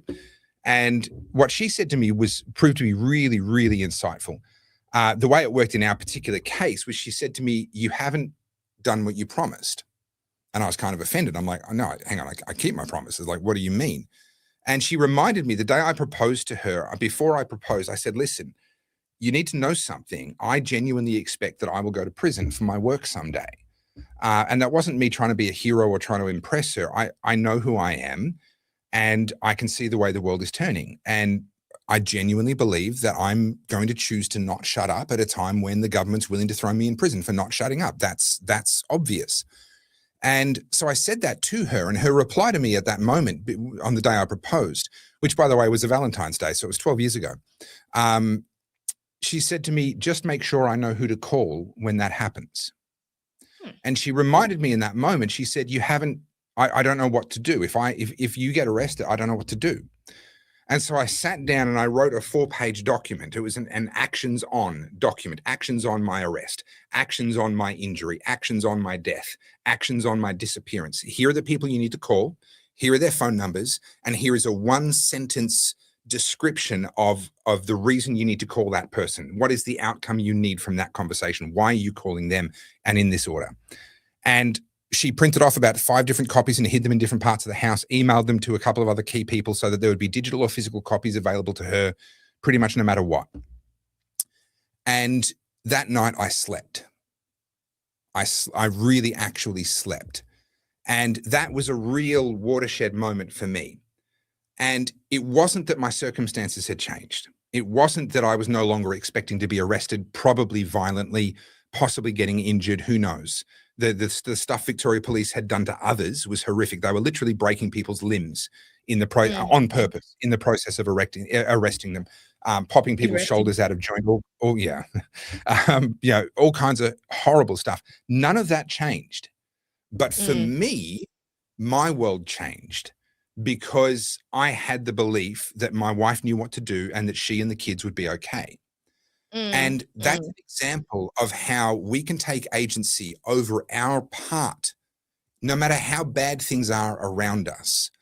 And that was such a seminal moment for me. And it really feeds into so much of what I cover in the masterclass, etc., is taking control over the controllables. Yeah. It won't change your circumstances, but it will radically shift your relationship to your circumstances. And I so hate this black pill stuff. This stuff that leaves people feeling helpless. You are never helpless. You always have agency over how you choose to live within those circumstances. Yeah, there's a lot of it going around at the moment, and that's what I'm trying to get across in the Oddcast. Like, I know I'm not perfect, and I know I'm not necessarily the right person for a lot of people. A lot of people seem to not like the way I present things, and that is what it is. But it's more so like there's a really easy way to be streamers and to do YouTube well. And Topher and I are kind of doing it the hardest possible way, which is just like being authentic and not like playing into the fear. And my worry with this stuff is my worry with this is that it's working really well. And I'm not trying to come for these black pillars either. They all have significantly larger platforms than you and I both. Like these people are growing big. But I don't find it helpful. And whenever I present, like I try and be the devil's advocate for a couple of things, because I think you get really complacent when you're arguing with people who agree with you, or like when you're having these conversations around like-minded people. And unfortunately, that's not the world we live in, and we have to find some kind of commonality. And the whole focus of my work moving forward, and I know it's your focus too, is I think people feel way more disempowered than they are. You're not disempowered. Every single one of you, like, no, we can't change the government today. And I know it feels like it's really difficult, but there are actually things that we can do. And that's what we're trying to get across in this podcast. But yeah, I just thought it was worth bringing that up, because when I show you some stuff that we're going to go through, just always keep that in the back of your mind. And also sense of humor helps a lot. But all right, well, we started an hour late, so if you've got a bunch of stuff for us to get through, we better start getting through it. Yeah, all right. So first one is Nicole Werner's post. So I sent this to Topher last week. Apologies, I freeze when I'm cutting between windows. I don't know why. That's a new thing from StreamYard. So if you see me like, I'm not having a stroke. It's just it's just because the wind changed and she's stuck like that forever. So this is Nicole Werner's post. So she is a Victorian MP. This is her first term, and I actually am genuinely excited by Nicole. Obviously, she's got a team working with her, and they're making sensational social media, and it's really landing. And this is, again, I talk about brand a lot because, you know, for those of us who read the headlines and read the articles, you know, we can get in the weeds about all this stuff. Your average person is not. They don't know half the Yeah. stuff that we know. So, so when I see things like this, I'm like, this is the most amazing infographic. So I'll probably freeze as I start to show it to you guys. But so we can it's still like, hear you, just so you know. Your image freezes, but we can still hear you. oh, good. Okay, cool. All right. So this is basically talking about the CFMEU scandal. So here she's got, for those who are listening to the podcast, I'll just read it out quickly. How much money did the Victorian government give to criminals, that being the bikies and the corrupt CFMEU? And it's estimated, very conservatively, that it's over $15 billion to organise crime and corruption through Labor's big build. And so what she's got here is just some stats for you, and it's a big bar graph. So at the top of the bar graph is medium income, the average person, $55,000 per annum. Then it's like a teacher starter pay, $78K per annum. The top 1% of Australians get paid somewhere around a ballpark of $375,000 per annum on average. And then the median house price in Melbourne is $1.1 million. And I just want to paint a picture here again for people who are listening. At this point, we've had those four categories, the top one being at 1.1 million, and you still cannot see any red on the bar graph. It looks like there's nothing there. Just to give you an idea of the scale of what we're going to get to later on, at $1.1 million, there are still 0 pixels of red. And then the next one, I'm actually not familiar with this. Fix 5 ways. I'm not sure what that is. $25 million. That'd be an intersection somewhere, yeah. Okay. A new primary school cost $40 million, which, just by the way, that seems really high. I don't know. I could be out of touch. It just seems like a lot, given how basic primary schools are. Anyway, 500 new police officers. Also another number that I just don't quite understand. I'm not good with corrupt economics, but $58 million for just 500 new police officers. Well, that I assume would be their salary for the year as they go through the academy and everything else. That's, $100,000 including their training costs. That's actually pretty reasonable. Is it? Okay. Could be wrong. So. Build 500 new homes for $185 million. And then government funding for the CFA, which this has been a big contentious point, $361 million. So just for those who are following along on the podcast, this is now only just registering on this bar graph. And then on the next one, we have a brand new hospital. So if I scroll across, that is estimated to be $1.5 billion. And then finally at the bottom, we have the big build corruption. So for those who can see the graph, you've got 250 million, 500 million, 750 million, and it goes up in increments. So if the new hospital costs 1.5 billion, we have to keep scrolling. No. So we're on the third screen? Fourth? We're on the fourth screen. The total Victorian police budget for 25-26 is 4.5 billion. We've got to keep scrolling. Fifth screen? It says we're not even halfway there. Sixth Next screen. One. The top of the range 2026 4x4 Hilux Rogue costs $71,990,000. If you had this much money, you could buy 115,000 of them. That's enough to give a brand new ute to every carpenter, plumber, and electrician across Victoria. Now, I love this. No, pause. I love this because that's a dig at the CFMEU, because when John Setka got the pay deal that he got for the last one that he got for the CFMEU, his comment to the media was there won't be enough Ford Rangers in the country. Yes, right. Correct. For all the tradies who are going to be buying up. So that's a dig at the CFMEU. Keep going. We're now on the 7th page, and it says, "Don't get tired yet." We keep scrolling. 8th. The estimated cost of a train line to the Melbourne airport is $11.5 billion, and we're still scrolling. 9th. We're almost there. If you made $1 million a day and never spent a dollar, you would have to work for 52 months to save the amount shown on this page. And we keep scrolling, and then finally we arrive at $15 billion. According to the Watson report into the CFMEU corruption, this is the estimated amount funneled to corruption and criminal activity on the Victorian big build sites. Taxpayer money allegedly funded strippers, drug deals, and crime syndicates. And the Allen Labor government knew and looked the other way. Yep. Yep. That's honestly one of the I- best pieces of social content I've ever seen from an MP. I lost track of how many screens there were, but and that was made for Instagram, where you're just swiping across. Carousel. Such a brilliant use of social media in politics. It's honestly, it's one of the best I've seen.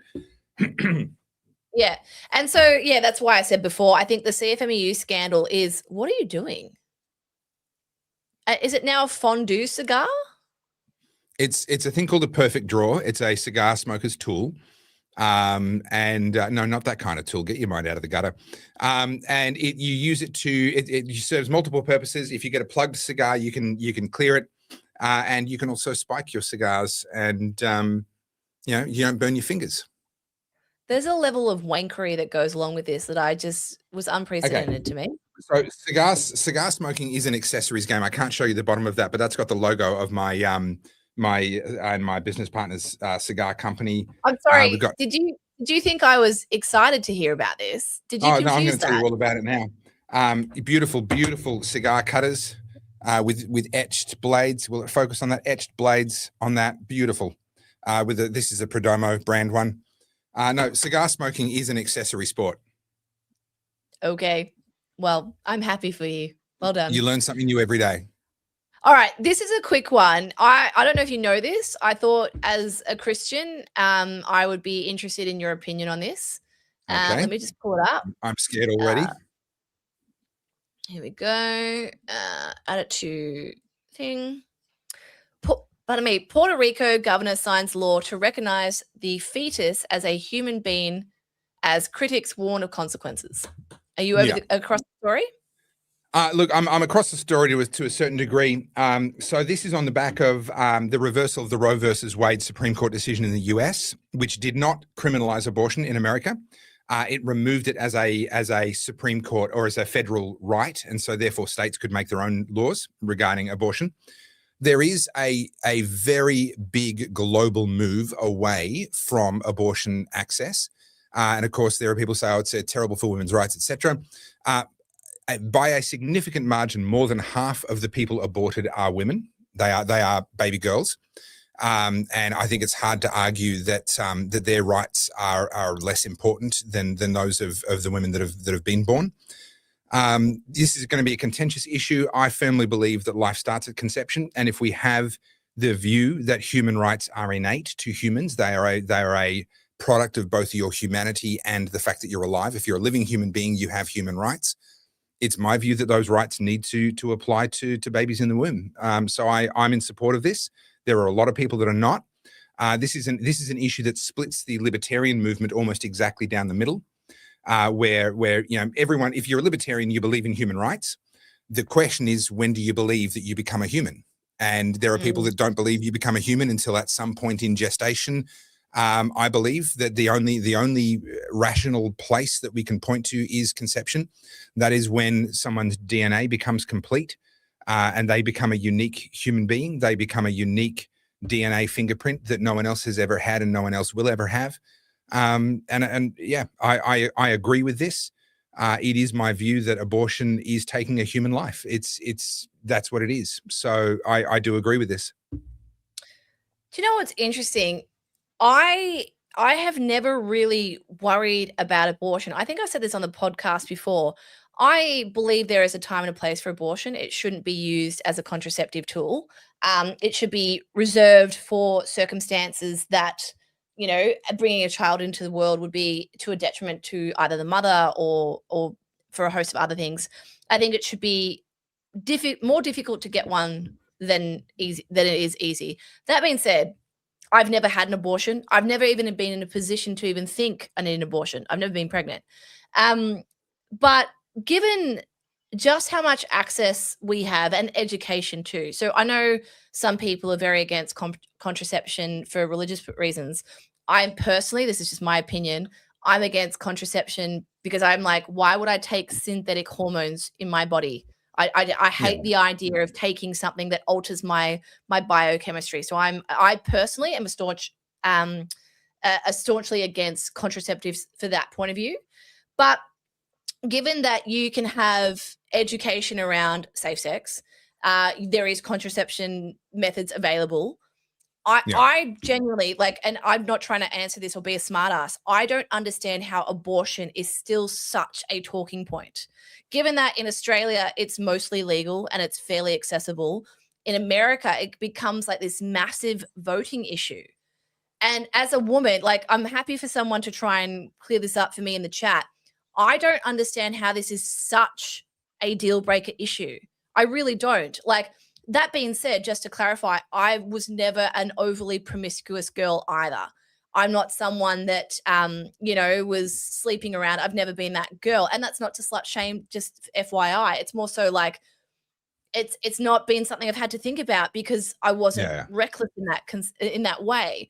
But I think a lot of this, when it comes to the left and the progressives, is they want their cake and eat it too.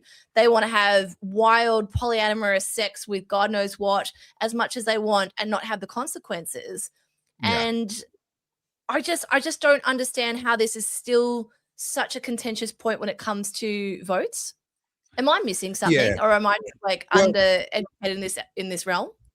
So I'm going to take us in a bit of a dark direction, but I have touched on this before, and I think we've talked about this before. I'm of the view that I believe in God, and I believe that ultimately history is a struggle between genuine good and genuine evil. And what we've seen with the political left is what I would describe as a death cult. They've come to embrace death as a solution, as an answer to problems. I would agree. Not as a problem itself.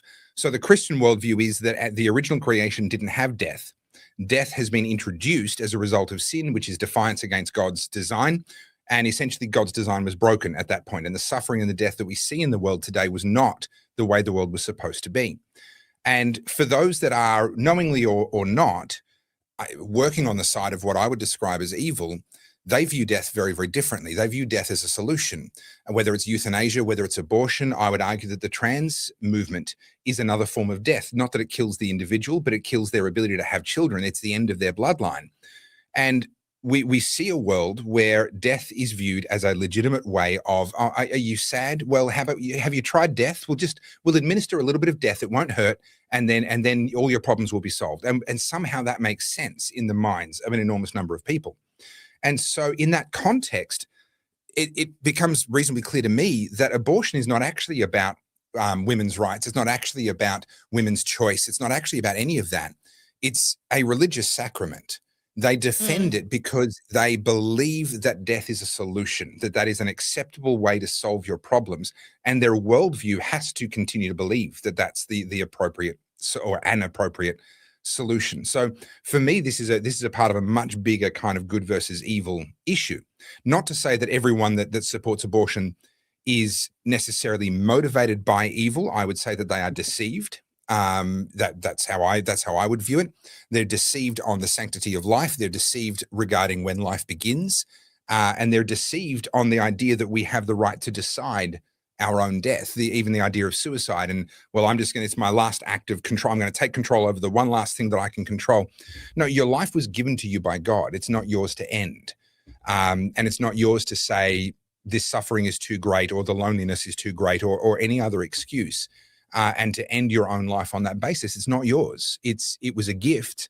It was loaned to you essentially by God, and he made each and every one of us for a reason. And it's not our place and our position to say, no, God, you got that wrong. I've decided something different.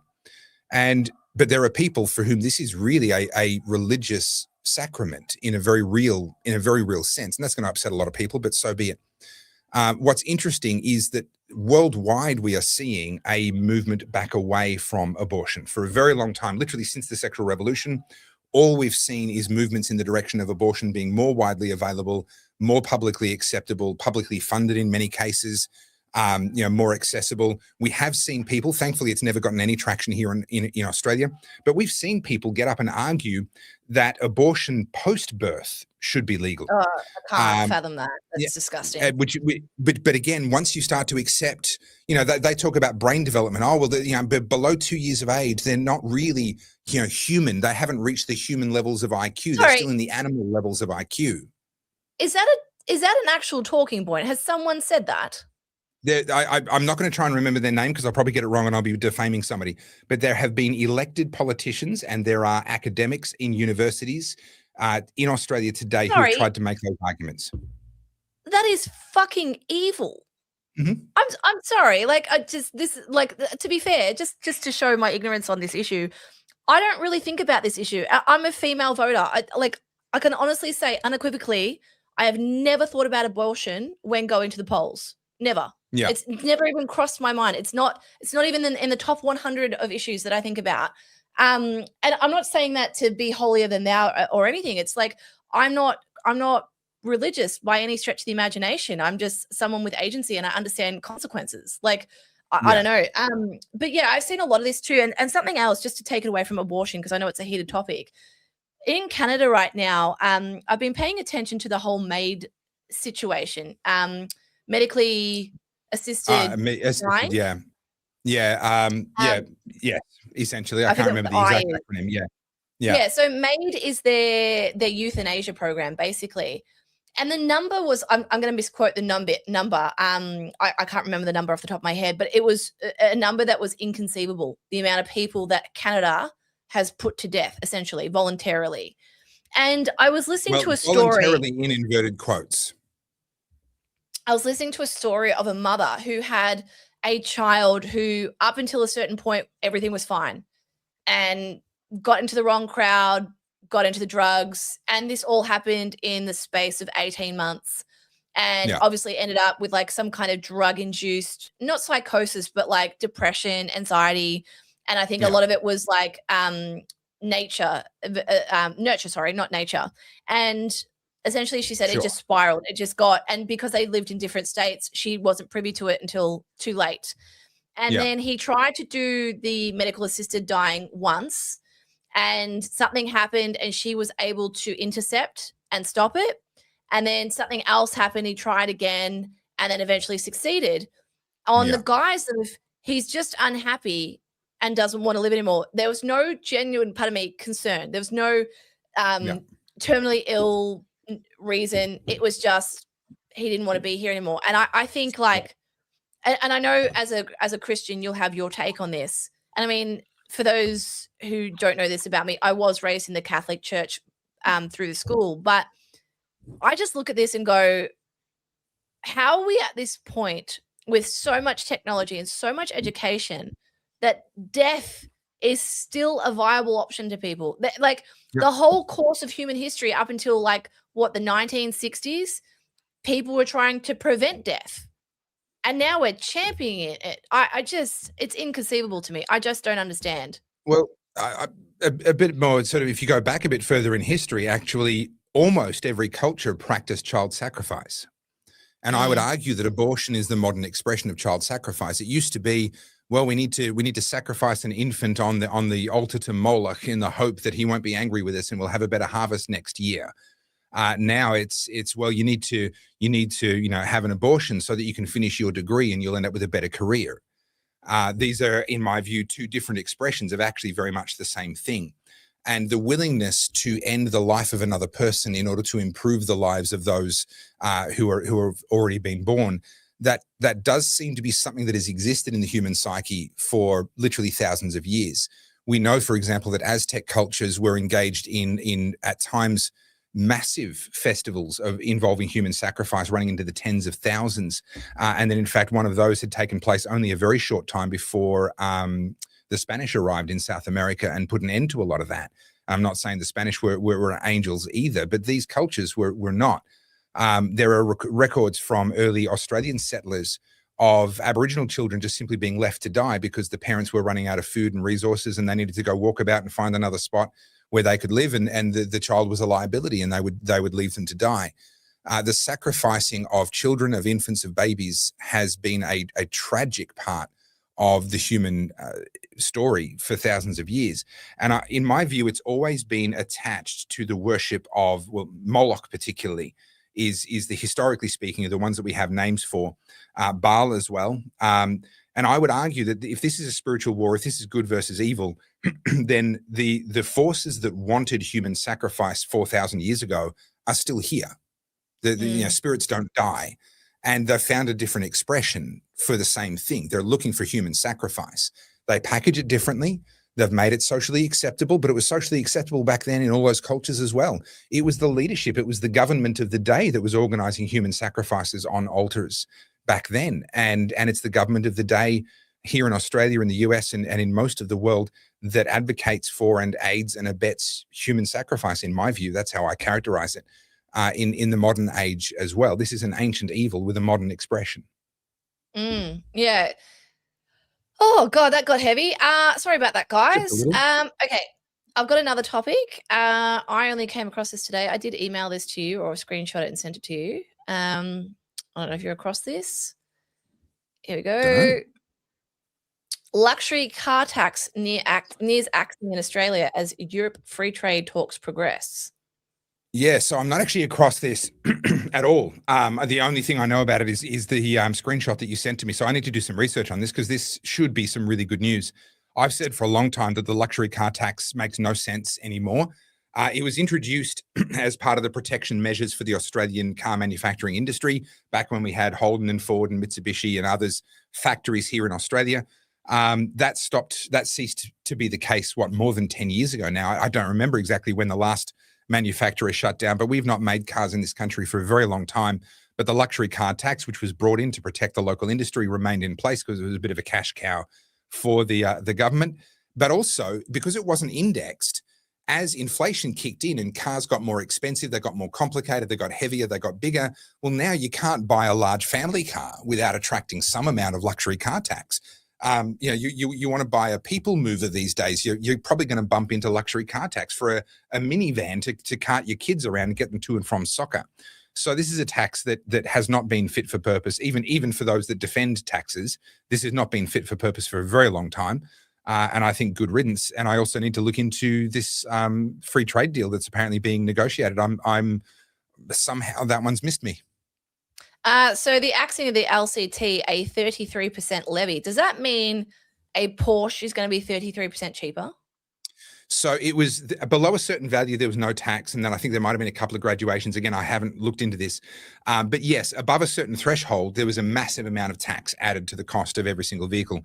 So yes, the showroom price of a lot of vehicles should drop. What that means is that if you've recently bought one, sorry, but your depreciation is going to be pretty savage. That's it. My next car just became a lot cheaper. I'm ready. I'm waiting. I think we talked about this jokingly a little while ago, but the Jeep Wrangler is now over $100,000, and I just can't. I can't understand. Just like, what? I mean, that is not a luxury car.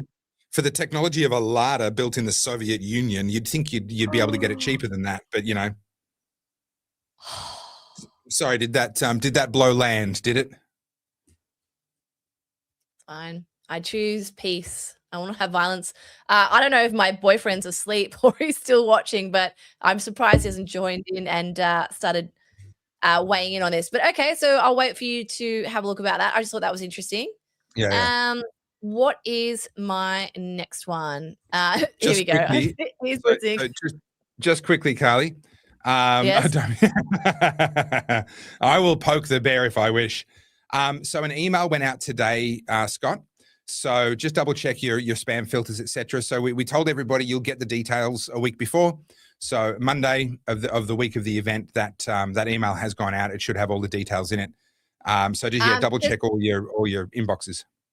Just to recap, so anyone who bought a ticket, you have been emailed. So as Topher said, check your promotions, check your spam, whatever. Those who haven't opened their email by Wednesday, I will re-email you to try and make sure that you open the email. I can't do much more than that. The venue has been set. We're not publicly saying it for obvious reasons, guys. We don't, and like aside from the fact we don't want the event cancelled, we don't want to cause the venue any grief. So let's just respect the venue and be gracious and not invite trolls to do trolly things. Other than that, please be there by 12:30. We are live streaming it. You guys are getting 3 episodes this week. And we don't want to hold everyone up. We want it to be a good show. So we don't really want you guys barging in at like 1:45, 2:30. Like, please be there on time. That's all I'll say. And the drinking game will be played, but please drink responsibly and don't get on the road if you're over the limit. Yeah. So, yeah, the email has all the information. It's all there. If you didn't get the email, let me know. But it has definitely gone out. Anyway, now that we've got that out of the road. Oh, we did have one lady had to cancel. She's had something come up. So there are 2 tickets if anyone would like to come. 2 last-minute tickets. Right. So it's on the website. Topherfield.com, go to the shop, find them, get them. Yeah. So last minute. All right. There's a couple of super chats that I'm just going to put up on screen. They relate to the CFMEU that we were discussing earlier. But what is our next topic? Just keeping in mind, it is now after 10 o'clock. Okay, so I'm going to read a couple of quotes to you. I'm going to read them off my phone just so I don't freeze. And I want you to tell me who said them. Okay, let me just pull them up. Okay. Where are we? Hang on a second. I've got them saved in here. So we've talked about a tone shift. There is definitely a tone shift. And you put out a video a little while ago about the WEF, the World Economic Forum, and how things have changed. Yes. So I'm going to read you. Yes. Okay. So first one. Tell me who said this. This is recent. These all happened within the last week. Migration went too far. It's disruptive and it's destabilizing and it needs to be fixed in a human way. Who might have said that? Nigel Farage, Attila the Hun, Orange Man bad. Okay, so your assumption is it's someone on the right of politics. Well, I happen to know exactly who it was that said that, but yes, it sounds like a talking point that Donald Trump might have used in 2016. Well, friends, you'd be happy to know it was none other than Hillary Clinton. She said this recently. And it's interesting because we know this. We know people are rejecting this. We know people have had a gutful of this. And all of a sudden the Democrats are like, quick, let's switch course and act like we were saying this the whole time. Nothing to see here, kids. All right. I do have the article, but we won't go through it today. We'll maybe bring that up on Wednesday. Next quote. We should recognize that the average person doesn't want to have to navigate around a tent city in the middle of downtown. You can't say it's not the fault of the homeless and they can do whatever they want. That's a losing political strategy. Okay, I don't know who said that. I'm genuinely trying to think who is pivoting now. I'm going to say that's probably Gavin Newsom because he wants to make a run for president. You would think so, given that his state is the one that's the worst and he has his own scandal. Friends, you would be wonderfully surprised to know that this is none other than ex-president Barack Obama. Really? Okay. One Barack Obama said this. There you go. Okay. All right, next one. Countries that avoided mass immigration and negative population growth may be better positioned for the future because they have stronger incentives to adopt AI and automation. Wait, that's a bit of a non sequitur. Okay. Who would have said that? I mean, the AI and automation thing's a little bit left field there. I don't know. None other than Larry Fink, CEO of BlackRock. Okay. Interesting. I think he's talking about Poland. And there's a couple more. But yeah, I just thought how fascinating. In the space of a week, the messaging has been flipped on its head. The tone shift is enormous. The video that I did focused particularly around energy, and it was what was said at the World Economic Forum with regard to energy, nuclear in particular, but the inadequacy of renewables, wind and solar, for powering server farms and meeting baseload type needs. And the point that was made there by person after person, in the World Economic Forum was that the energy density just isn't there. This is a distributed energy source. Even if we put on rose-colored glasses and look on solar farms favorably, you need a vast area that power then has to be gathered essentially and coordinated in with each other to end up with reliable baseload power running in the megawatts continuously for a single server farm. It just isn't viable. And we know it's not viable, not only because of what's being said at the World Economic Forum, but also because Meta recently signed deals with 3 different nuclear power providers in the US to either extend the life of existing power plants or to build new ones to power the AI server farms that they're building. Donald Trump has come out and said to all of the AI companies, you cannot expect to use, essentially, I'm paraphrasing, but don't think you're going to get your power from the grid at the expense of the mum and the mum and dad power users and power consumers. You need to figure out how you're going to provide your own power. I'm paraphrasing, but that's essentially what his policy position now is. And all of those companies are responding. Most of them are responding with nuclear, some with a couple of other options. But there is a radical tone shift. There is on social issues, on practical issues like energy and net zero. Are they where we would like them to be? No, not yet. But boy, have they changed since 12 months ago. Yeah, I just find it fascinating. And it's the people who were the architects for the mess that we're in now who are doing the 180. So, 100%. all right. Last one I want to touch on, and the reason I bring this up, I'm just going to give you context before I show you the thing, is Australia, unfortunately, we're always lagging with a lot of this nonsense, right? So we're at the tail end of woke, but in Australia, unfortunately, it still does have a chokehold on a considerable part of the population. But we always knew there was going to be things that would fracture them and make them start to go, hang on a minute, I'm on a losing team. Hang on a minute, I don't agree with that. Because the train keeps moving, to use your analogy. And so there's a page that I follow, and it's run by like your old school feminist, right? She's your Jermaine Greer, OG feminist. Yeah. And I don't know enough about this page to give you more context than that, other than she's a boomer. She's a boomer feminist. And she posted this, and it just caught my attention because this is going to be one of those things that fractures the base. So I will show you the article in 2 seconds. We've got two things that are happening at the same time. One, a woman was raped, right? So you would think as a feminist, you're going to speak up about this.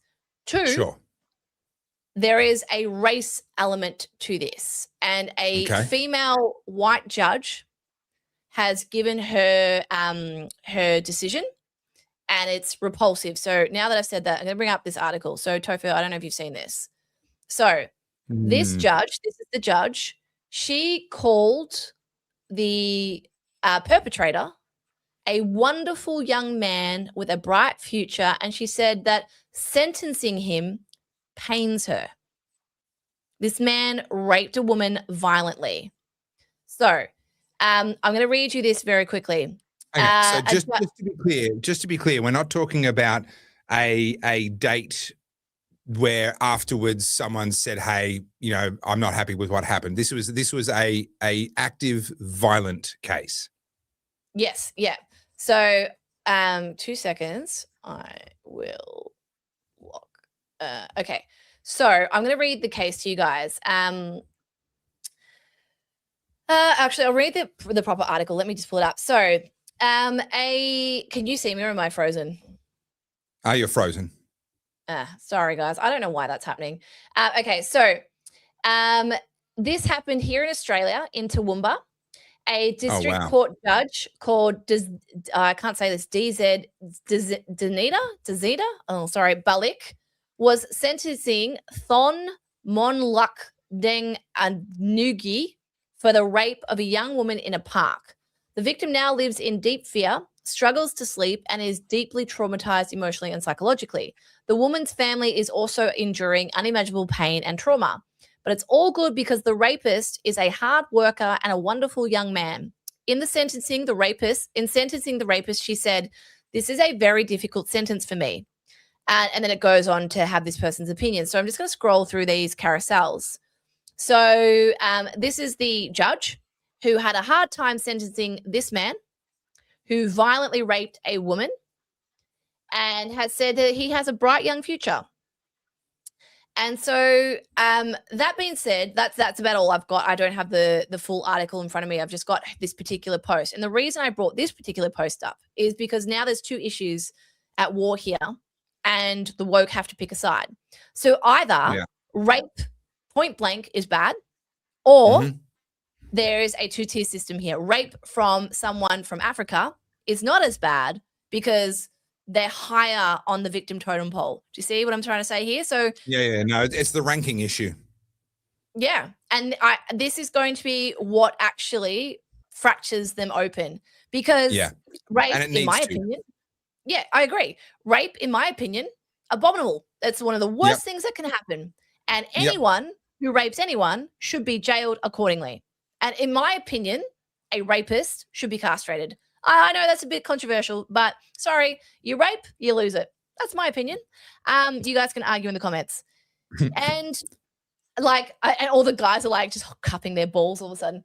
No, but this is the thing. If it's a violent sexual assault and you have been proven unequivocally, or like there's visual proof. I mean, the ones that are a bit more nebulous, I understand there's the gray there. I mean, the ones that are violent, and it's also someone that's done it a few times, right? Like if it's they've been caught a few times. But with something if someone's a serial rapist, I think that threshold can be crossed. Absolutely. Yeah. I'm being facetious, but you guys get my sentiment. I don't think anyone who is proven to have been guilty of rape should be let off in any way, shape, or form. But this woman, a white woman, I'm going to assume she's progressive, because that's the only person that can make that comment would have to be a very progressive judge. But also, I would add to that, you cannot be a judge without being progressive. It is a closed club, and they are. If have a look at how detached our politicians are from the attitudes of the general public. In my opinion, the judiciary in this country are 5 times more removed from the realities and the attitudes of the general public. Yeah. And so this man, I'll just go back to the page, is just to state the obvious for those who are listening, not watching. He's a black African man. I don't know what part of Africa. I'm going to assume Nigerian, Sudanese, somewhere around there. Who knows? I don't know. That's speculation. Because of his skin color, this judge is treading lightly, and that sickens me. And this is actually how racism develops. Yeah, by 100%. Having a 2-tier system like this is what fires up the base of the people who already have this preconceived notion to all African migrants. And this is what really makes that sentiment grow, that none of these 100%. people should be here. I'm not saying that they shouldn't be here. I'm saying that this is what makes that sentiment grow and really start to carry weight. Because if these people migrate to Australia and perpetrate one of the worst crimes, but are treated differently to a white man committing the exact same crime, none of this makes sense. And this is why I bang on so much about you have to treat every individual as an individual. This individual needs to be treated on the basis of the crimes that he's committed. And to see anything less, to see him be treated as a member of a group and protected because of his membership of a group, that then causes community attitudes towards the entire group to be affected. We have to treat people as individuals. That's not cold-hearted. That's actually, people say, oh, but we have to treat migrants more kindly because of what they've been through. No, if you do that, you create problems for every migrant, including the ones that are working hard and fitting in and becoming Australians and adopting our values and blah, blah, blah. You make their lives worse because you failed to treat an individual rapist as a rapist and sentence him accordingly. This is, I mean, you've already said it. This is what causes things like, well, the Cronulla alleged race riots, right? That was because the police were failing to deal with in this case, a group of individuals. A bunch of people were causing problems relentlessly at the Cronulla beach. There was an assault on a lifeguard and people reacted accordingly. Why? Because nothing was being done to actually hold the individuals who were responsible for that accountable. That had dragged on for quite some time, and eventually people reacted. And of course, the media portrayed it as a bunch of intolerant Aussies and a race riot and all the rest of it. That's like, this is how you get there, is by failing to deal with the individuals who need to be dealt with. The same's true in Victoria with, with the machete crime, the home invasions, the car stealing. These people need to be dealt with harshly. If you don't, you're not protecting migrants, you are failing them. I would agree. And I mean, I've said, I'm going to repeat myself, but I have no issue with your skin color, where you come from. If you are a productive member of society, if you come here to make the world better, like Australia better, I'm all on board with that. But this kind of sentiment is what makes people resent these people and not want them here. And that worries me because, you're not, it's that whole individual argument, right? But it's the Hegelian dialectic again, where it is in their interest to have us divided. And it is in the interest of politicians for people to be divided, to be able to pit one group of people against another group of people. Unity is not a politician's friend. Division is a politician's friend. And so they don't have an incentive to do things the right way that would actually cause us to be able to come together. They say, you know, we need to come together as one, blah, blah, blah. But then they treat us all as different groups, different interest groups, and they pit our interests against each other to keep us divided. So in the Hegelian dialectic, you don't do the thing that's going to take you closer to what you want. You do the thing that's going to cause other people to react in a way that takes you closer to what you want. And so getting the reaction, having people be outraged, even though that outrage is completely justifiable, that is what stokes the division, and the division is in their interest. I'm sorry, it is that cynical. It is that cynical. Yeah. But I just thought it was interesting because, I mean, the thing that they say doesn't happen happens all the time, but now it's happening in these lefty conversations, and they can't defend it, and it's fracturing them. And I think it's going to be really interesting to watch, because this is not a one-off. This is an ongoing thing. And you know, sorry, I was going to say also with like the youth crime and stuff like that down here in Victoria, that is also causing a lot of bolt-on Labor supporters to lose favor with Justin Allen. Yeah, it's interesting. Yeah, the idea of a rusted-on Labor supporter, a rusted-on Liberal supporter, these people that they become a part of the machine. You can't separate them. Well, if something rusts for long enough, eventually it rusts through. And I think that's kind of what we're seeing happening with the Labor Party and the Liberal Party, Liberal National Party federally, Labor Party in a number of states, Victoria being a particularly obvious one, where people have been attached to them for so long that party has been able to take it for granted for so long. I mean, the Labor Party think they're born to rule in Victoria. They think it's their state. I've talked before about the one-party state dynamic and how it rewards extremism, and that's what we've seen in Daniel Andrews. That's what we're witnessing with Jacinta Allen. They have become the cause of their own destruction because they got so comfortable with people being rusted on that actually now they've kind of rusted away. They've rusted to nothing. There's no substance there. Now they're being exposed. We can see through that apparatus. We can see through the Labor Party. We can see through the lies. We saw the same thing happen with the LGBTQ plus WTF BBQ movement, where the LGBs wanted to divorce from the TQs, and we've seen that whole movement split as a result of trying to out-progressive themselves, trying to keep that train going to the next station, to go back to my old analogy. And we're watching the same thing happen with the pro-immigration side of things, where they've become so instinctively in support of anything immigrant that they can't even apply basic law and order. And now it's actually eaten through the very structure of their ideology. This is only going to accelerate the social change that is already on. We've talked about it before. I won't do it to death here.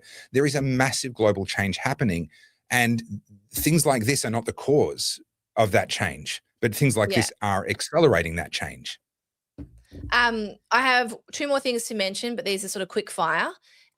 This is an update to the Bike Boy scandal. So Daniel Andrews has finally lodged his defense, and it was actually quite explosive. He's saying, naturally, it's all politically motivated. It's an extortion attempt. And the people working behind the scenes with Ryan Muehlman are the people who are politically motivated to defend Dan. So this is really interesting. And I hate saying this to people, but Dan does have a good defense. As much as you're all going to be like, oh, I hate him. Yes, I'm on the page with you guys. I'm saying his defense, as far as defamation goes, it doesn't look good, because unfortunately for Ryan Muehlman, he's not the one that's been setting up a lot of this. It's all the people behind the scenes. So it really depends on how the judge perceives this and how it's argued. But this is an interesting tactic. It's disgusting, but it's one I expected Daniel Andrews to take. So this is going to be a very, very interesting defamation case. What do you think? You don't get to be where Daniel Andrews is without having a pretty Machiavellian instinct streak in you. And I think that's on full display here. This is clever. This is whether it was Daniel Andrews, whether it was a defense team, whoever said, hey, let's take this angle. This is clever. It's clever because I think it would be very hard to argue that that's not correct to some degree. Yeah, I think it'd be very, very hard to argue that's not correct. Does that change the substance of whether or not he defamed Ryan Muehlman? That'll be the question. So the risk that he runs, it might seem like a compelling argument, but my opinion would be that's the motive for the defamation case is not relevant to the question of whether the defamation took place. And so what I'll be watching for is to see, does the judge actually allow that argument and say, yes, I'm going to consider this to be relevant? Or does the judge say, this doesn't actually alter the substance of whether or not Ryan Muehlman was defamed by Daniel Andrews? The motivation for the defamation case doesn't change the substance of the case. So if the judge chooses to be focused on the substance, then I don't think it'll make any difference at all. I think it'll get swatted aside very easily. However, this is the former Victorian Premier being tried in a Victorian court, and a fair day in court for Ryan Muehlman and his team is where there's no guarantee that they're going to get one. Yeah, and I think, I'm all on the same page, just so you guys know. I agree with all your sentiments, but I think in everyone's bloodlust to try and see his head roll, metaphorically speaking, not physically, metaphorically, I feel like this one is not going to go the way that people hope. And it's also, just to be clear, this is a civil lawsuit. It's a defamation trial. This is not criminal. So, I mean, yeah, it's going to bring his name back up again. It's going to drag him through the mud. But what I found really interesting is, you know, how all the speculation around whether or not he's had a stroke or he's had something where he's out of sorts. It's the same as like when he fell down the stairs, everyone said it was like Lindsay Fox's son or someone that bashed him or whatever. The commentary from the left now is he's a private citizen. It's none of our business. And my opinion, and correct me if I'm wrong, but my opinion is, so long as the Victorian taxpayers are footing the bill for his retirement, what's going on with him is entirely our business. Sorry, I deserve to know. But also what happened when the things that he did when he was on the taxpayers' payroll still matter even after he retires. And I'm sorry, just because you become a private citizen now, it doesn't suddenly make you immune to a defamation proceeding. That applies to everybody. Now, that side of things is just them trying to sort of play the world's smallest violin for him. Oh, leave the poor man alone. No, look, I will put the shoe on the other foot here, though, and say, in some sense, the outcome of the case isn't all that relevant. People like Daniel Andrews made an art form out of punishing people by process. That's what he did to me with having me pursued for 2.5 years. Now, not him personally, but that's what he did with the weaponized Victoria Police, pursuing me for 2.5 years for incitement charges that were never going to stick. The police were the ones that kept adjourning. They were dragging this thing out for as long as they possibly could. The process was the punishment. I would love to think that Daniel Andrews is being dragged through the mud and dragged through court, successful or otherwise, for the rest of his days. I think that that's only fair given what he's done to so many other people. So, I wouldn't assume that just because on paper that seems like a pretty compelling argument, I wouldn't assume that dooms the case. It may do. I'm not predicting the outcome. It may do, but I wouldn't presume that it does. And I think that there is a lot to be said for him just finding that his sins keep catching up to him, and he's constantly playing defense. He's constantly fending off attacks. He is constantly being punished by process for the rest of his days. I think that's only fair. That's the punishment. I mean, I know what everyone wants. They want him in jail, but I would argue the life that he's living is a pretty fucked way to go anyway. Yes, I know he's got his millions. He lives in a nice house. I get all that. What I'm saying is he's going to be forever looking over his shoulder. He can't do any of the things that you and I can do. So, yeah, prison, yep. He's in a 4x4 cell or whatever. But I'd argue he's in a prison of his own making right now too. Yeah, and karma has a way of catching up with people. You can't live like that and think that you get to just ride off into the sunset. That's not how this works. And I think it's on us to make sure that that's not how this works in his case. He is, in my opinion, the worst human rights abuser that modern Australia has seen. He is responsible for the death. Yeah. He's in the big coloring book. That's right. He's responsible, in my opinion, for the deaths of people due to decisions that he signed off on, whether he made the decision or not, he signed off on it. That happened under his watch. If he was the director of a company that did the kinds of things that the Victorian government did, then you better believe he'd be being dragged through court for the deaths of 801 people as a result of negligence that occurred on his watch. I have no sympathy whatsoever for the process that he gets dragged through. and the quality of life that he leads for the rest of his days, there will never be any sympathy from me. I'm a Christian. I hope he finds salvation. I hope he finds God before he dies. I don't wish hell on anyone, but I don't have to wish him to have a happily ever after either. Last thing I'll bring up, you guys have heard me talk about chicken in the noodle aisle, so quickly have a drink. Have we? Yes. I have a new one. It's called Gutter Gardens. So every chapter of the book has its own analogy. And Gutter Gardens is my weeds in the pavement analogy now. So sure. I went to Southland quickly before, and I haven't driven up that way for, I don't know, like maybe 3 months. And I didn't realize how bad it was. So I had to pull over at one point to get some footage. And I just want to show you guys something. I'm just going to, hang on. Oh, I've got to add it to the stage. Will it not? Why won't it add? So I'm not adding. That's weird. Hang on. Let me try again. Video file. That's weird. You can't see that, can you? No. Why won't it add to the stage? Can you add it from your end? No, I can't add it. The button, I mean, it says it's been added. There we go.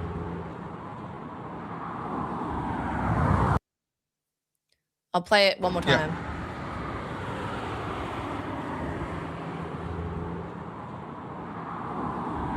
Now, Carly, what you're missing is the Victorian government is able to get carbon offsets for the regreening, for the regrowth. This is part of fighting climate change, Carly. You should be happy. This should make your heart sing. We're saving the planet. we are giving Greta Thunberg back her childhood and her dreams. Yeah. So my gutter garden analogy is basically just how we've accepted this, and through our apathy, we now live in more and more decay, and we also are kind of like what's the word I'm looking for? Accepting it as our normal. It's always been like this. This is our new baseline. I've got a video that I'll try and get up by the end of the week. But yeah, I just wanted to show you guys the footage so that you know what I'm talking about. That wasn't even the worst part. That was just the bit that I pulled over for. So can I put in a request? I'm noticing a theme as the segments get edited from the Oddcast, and then you make the thumbnails. Every single Oddcast, there's at least one segment where I look at the thumbnail, and essentially the thumbnail, which Carly makes the thumbnails, by the way, that's why they look so good. The thumbnail is basically Australians are shit. There is an Australians are shit segment that happens in basically every Oddcast. And look, I don't feel great putting those up. It doesn't make my heart sing. To be fair, you're not saying it, I am. So if anyone's going to get roasted for it, it's me. Yeah, but I mean, I'm putting that up on my channel, and that's the thumbnail. And look, Australia's got problems, and some of them are cultural, which is what you're pointing out there. You're not wrong. I'm not saying you're wrong. But I don't love that content. You don't love that content. That's fine. We can not talk about it. Do it as a coffee table book. Hey? Do it as a coffee table book. Just Australians are shit folio version, right? I'm not saying all Australians. Don't paint me that thing. My point is that I worry that people aren't paying enough attention to this. Isn't a new thing, and it's the apathy that's landed us here. And if we let it go too long, then we end up with a diabolical mess to clean up, and everyone sort of goes, "Shit, where do I start?" Yeah, no, look, I don't disagree. I'm starting to get eaten alive by insects because I had to leave the studio door open. Otherwise, it would have overheated. And you know how we said tonight was going to be a short one because we were starting late? Yeah, it was not. It's never short. I talk too much. Didn't work out that way. Okay, now, also, we have failed again. G correctly pointed out that we do not self-promote anywhere near as much as we should. So, everybody, jump onto topherfield.com and get the last tickets to the Oddcast birthday. I don't know if they're sold out or not.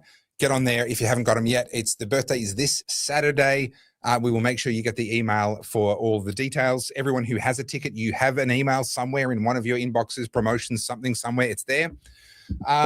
Jump on to topherfield.com, go to the shop, get your seat on the Getting Your Head in the Game Masterclass.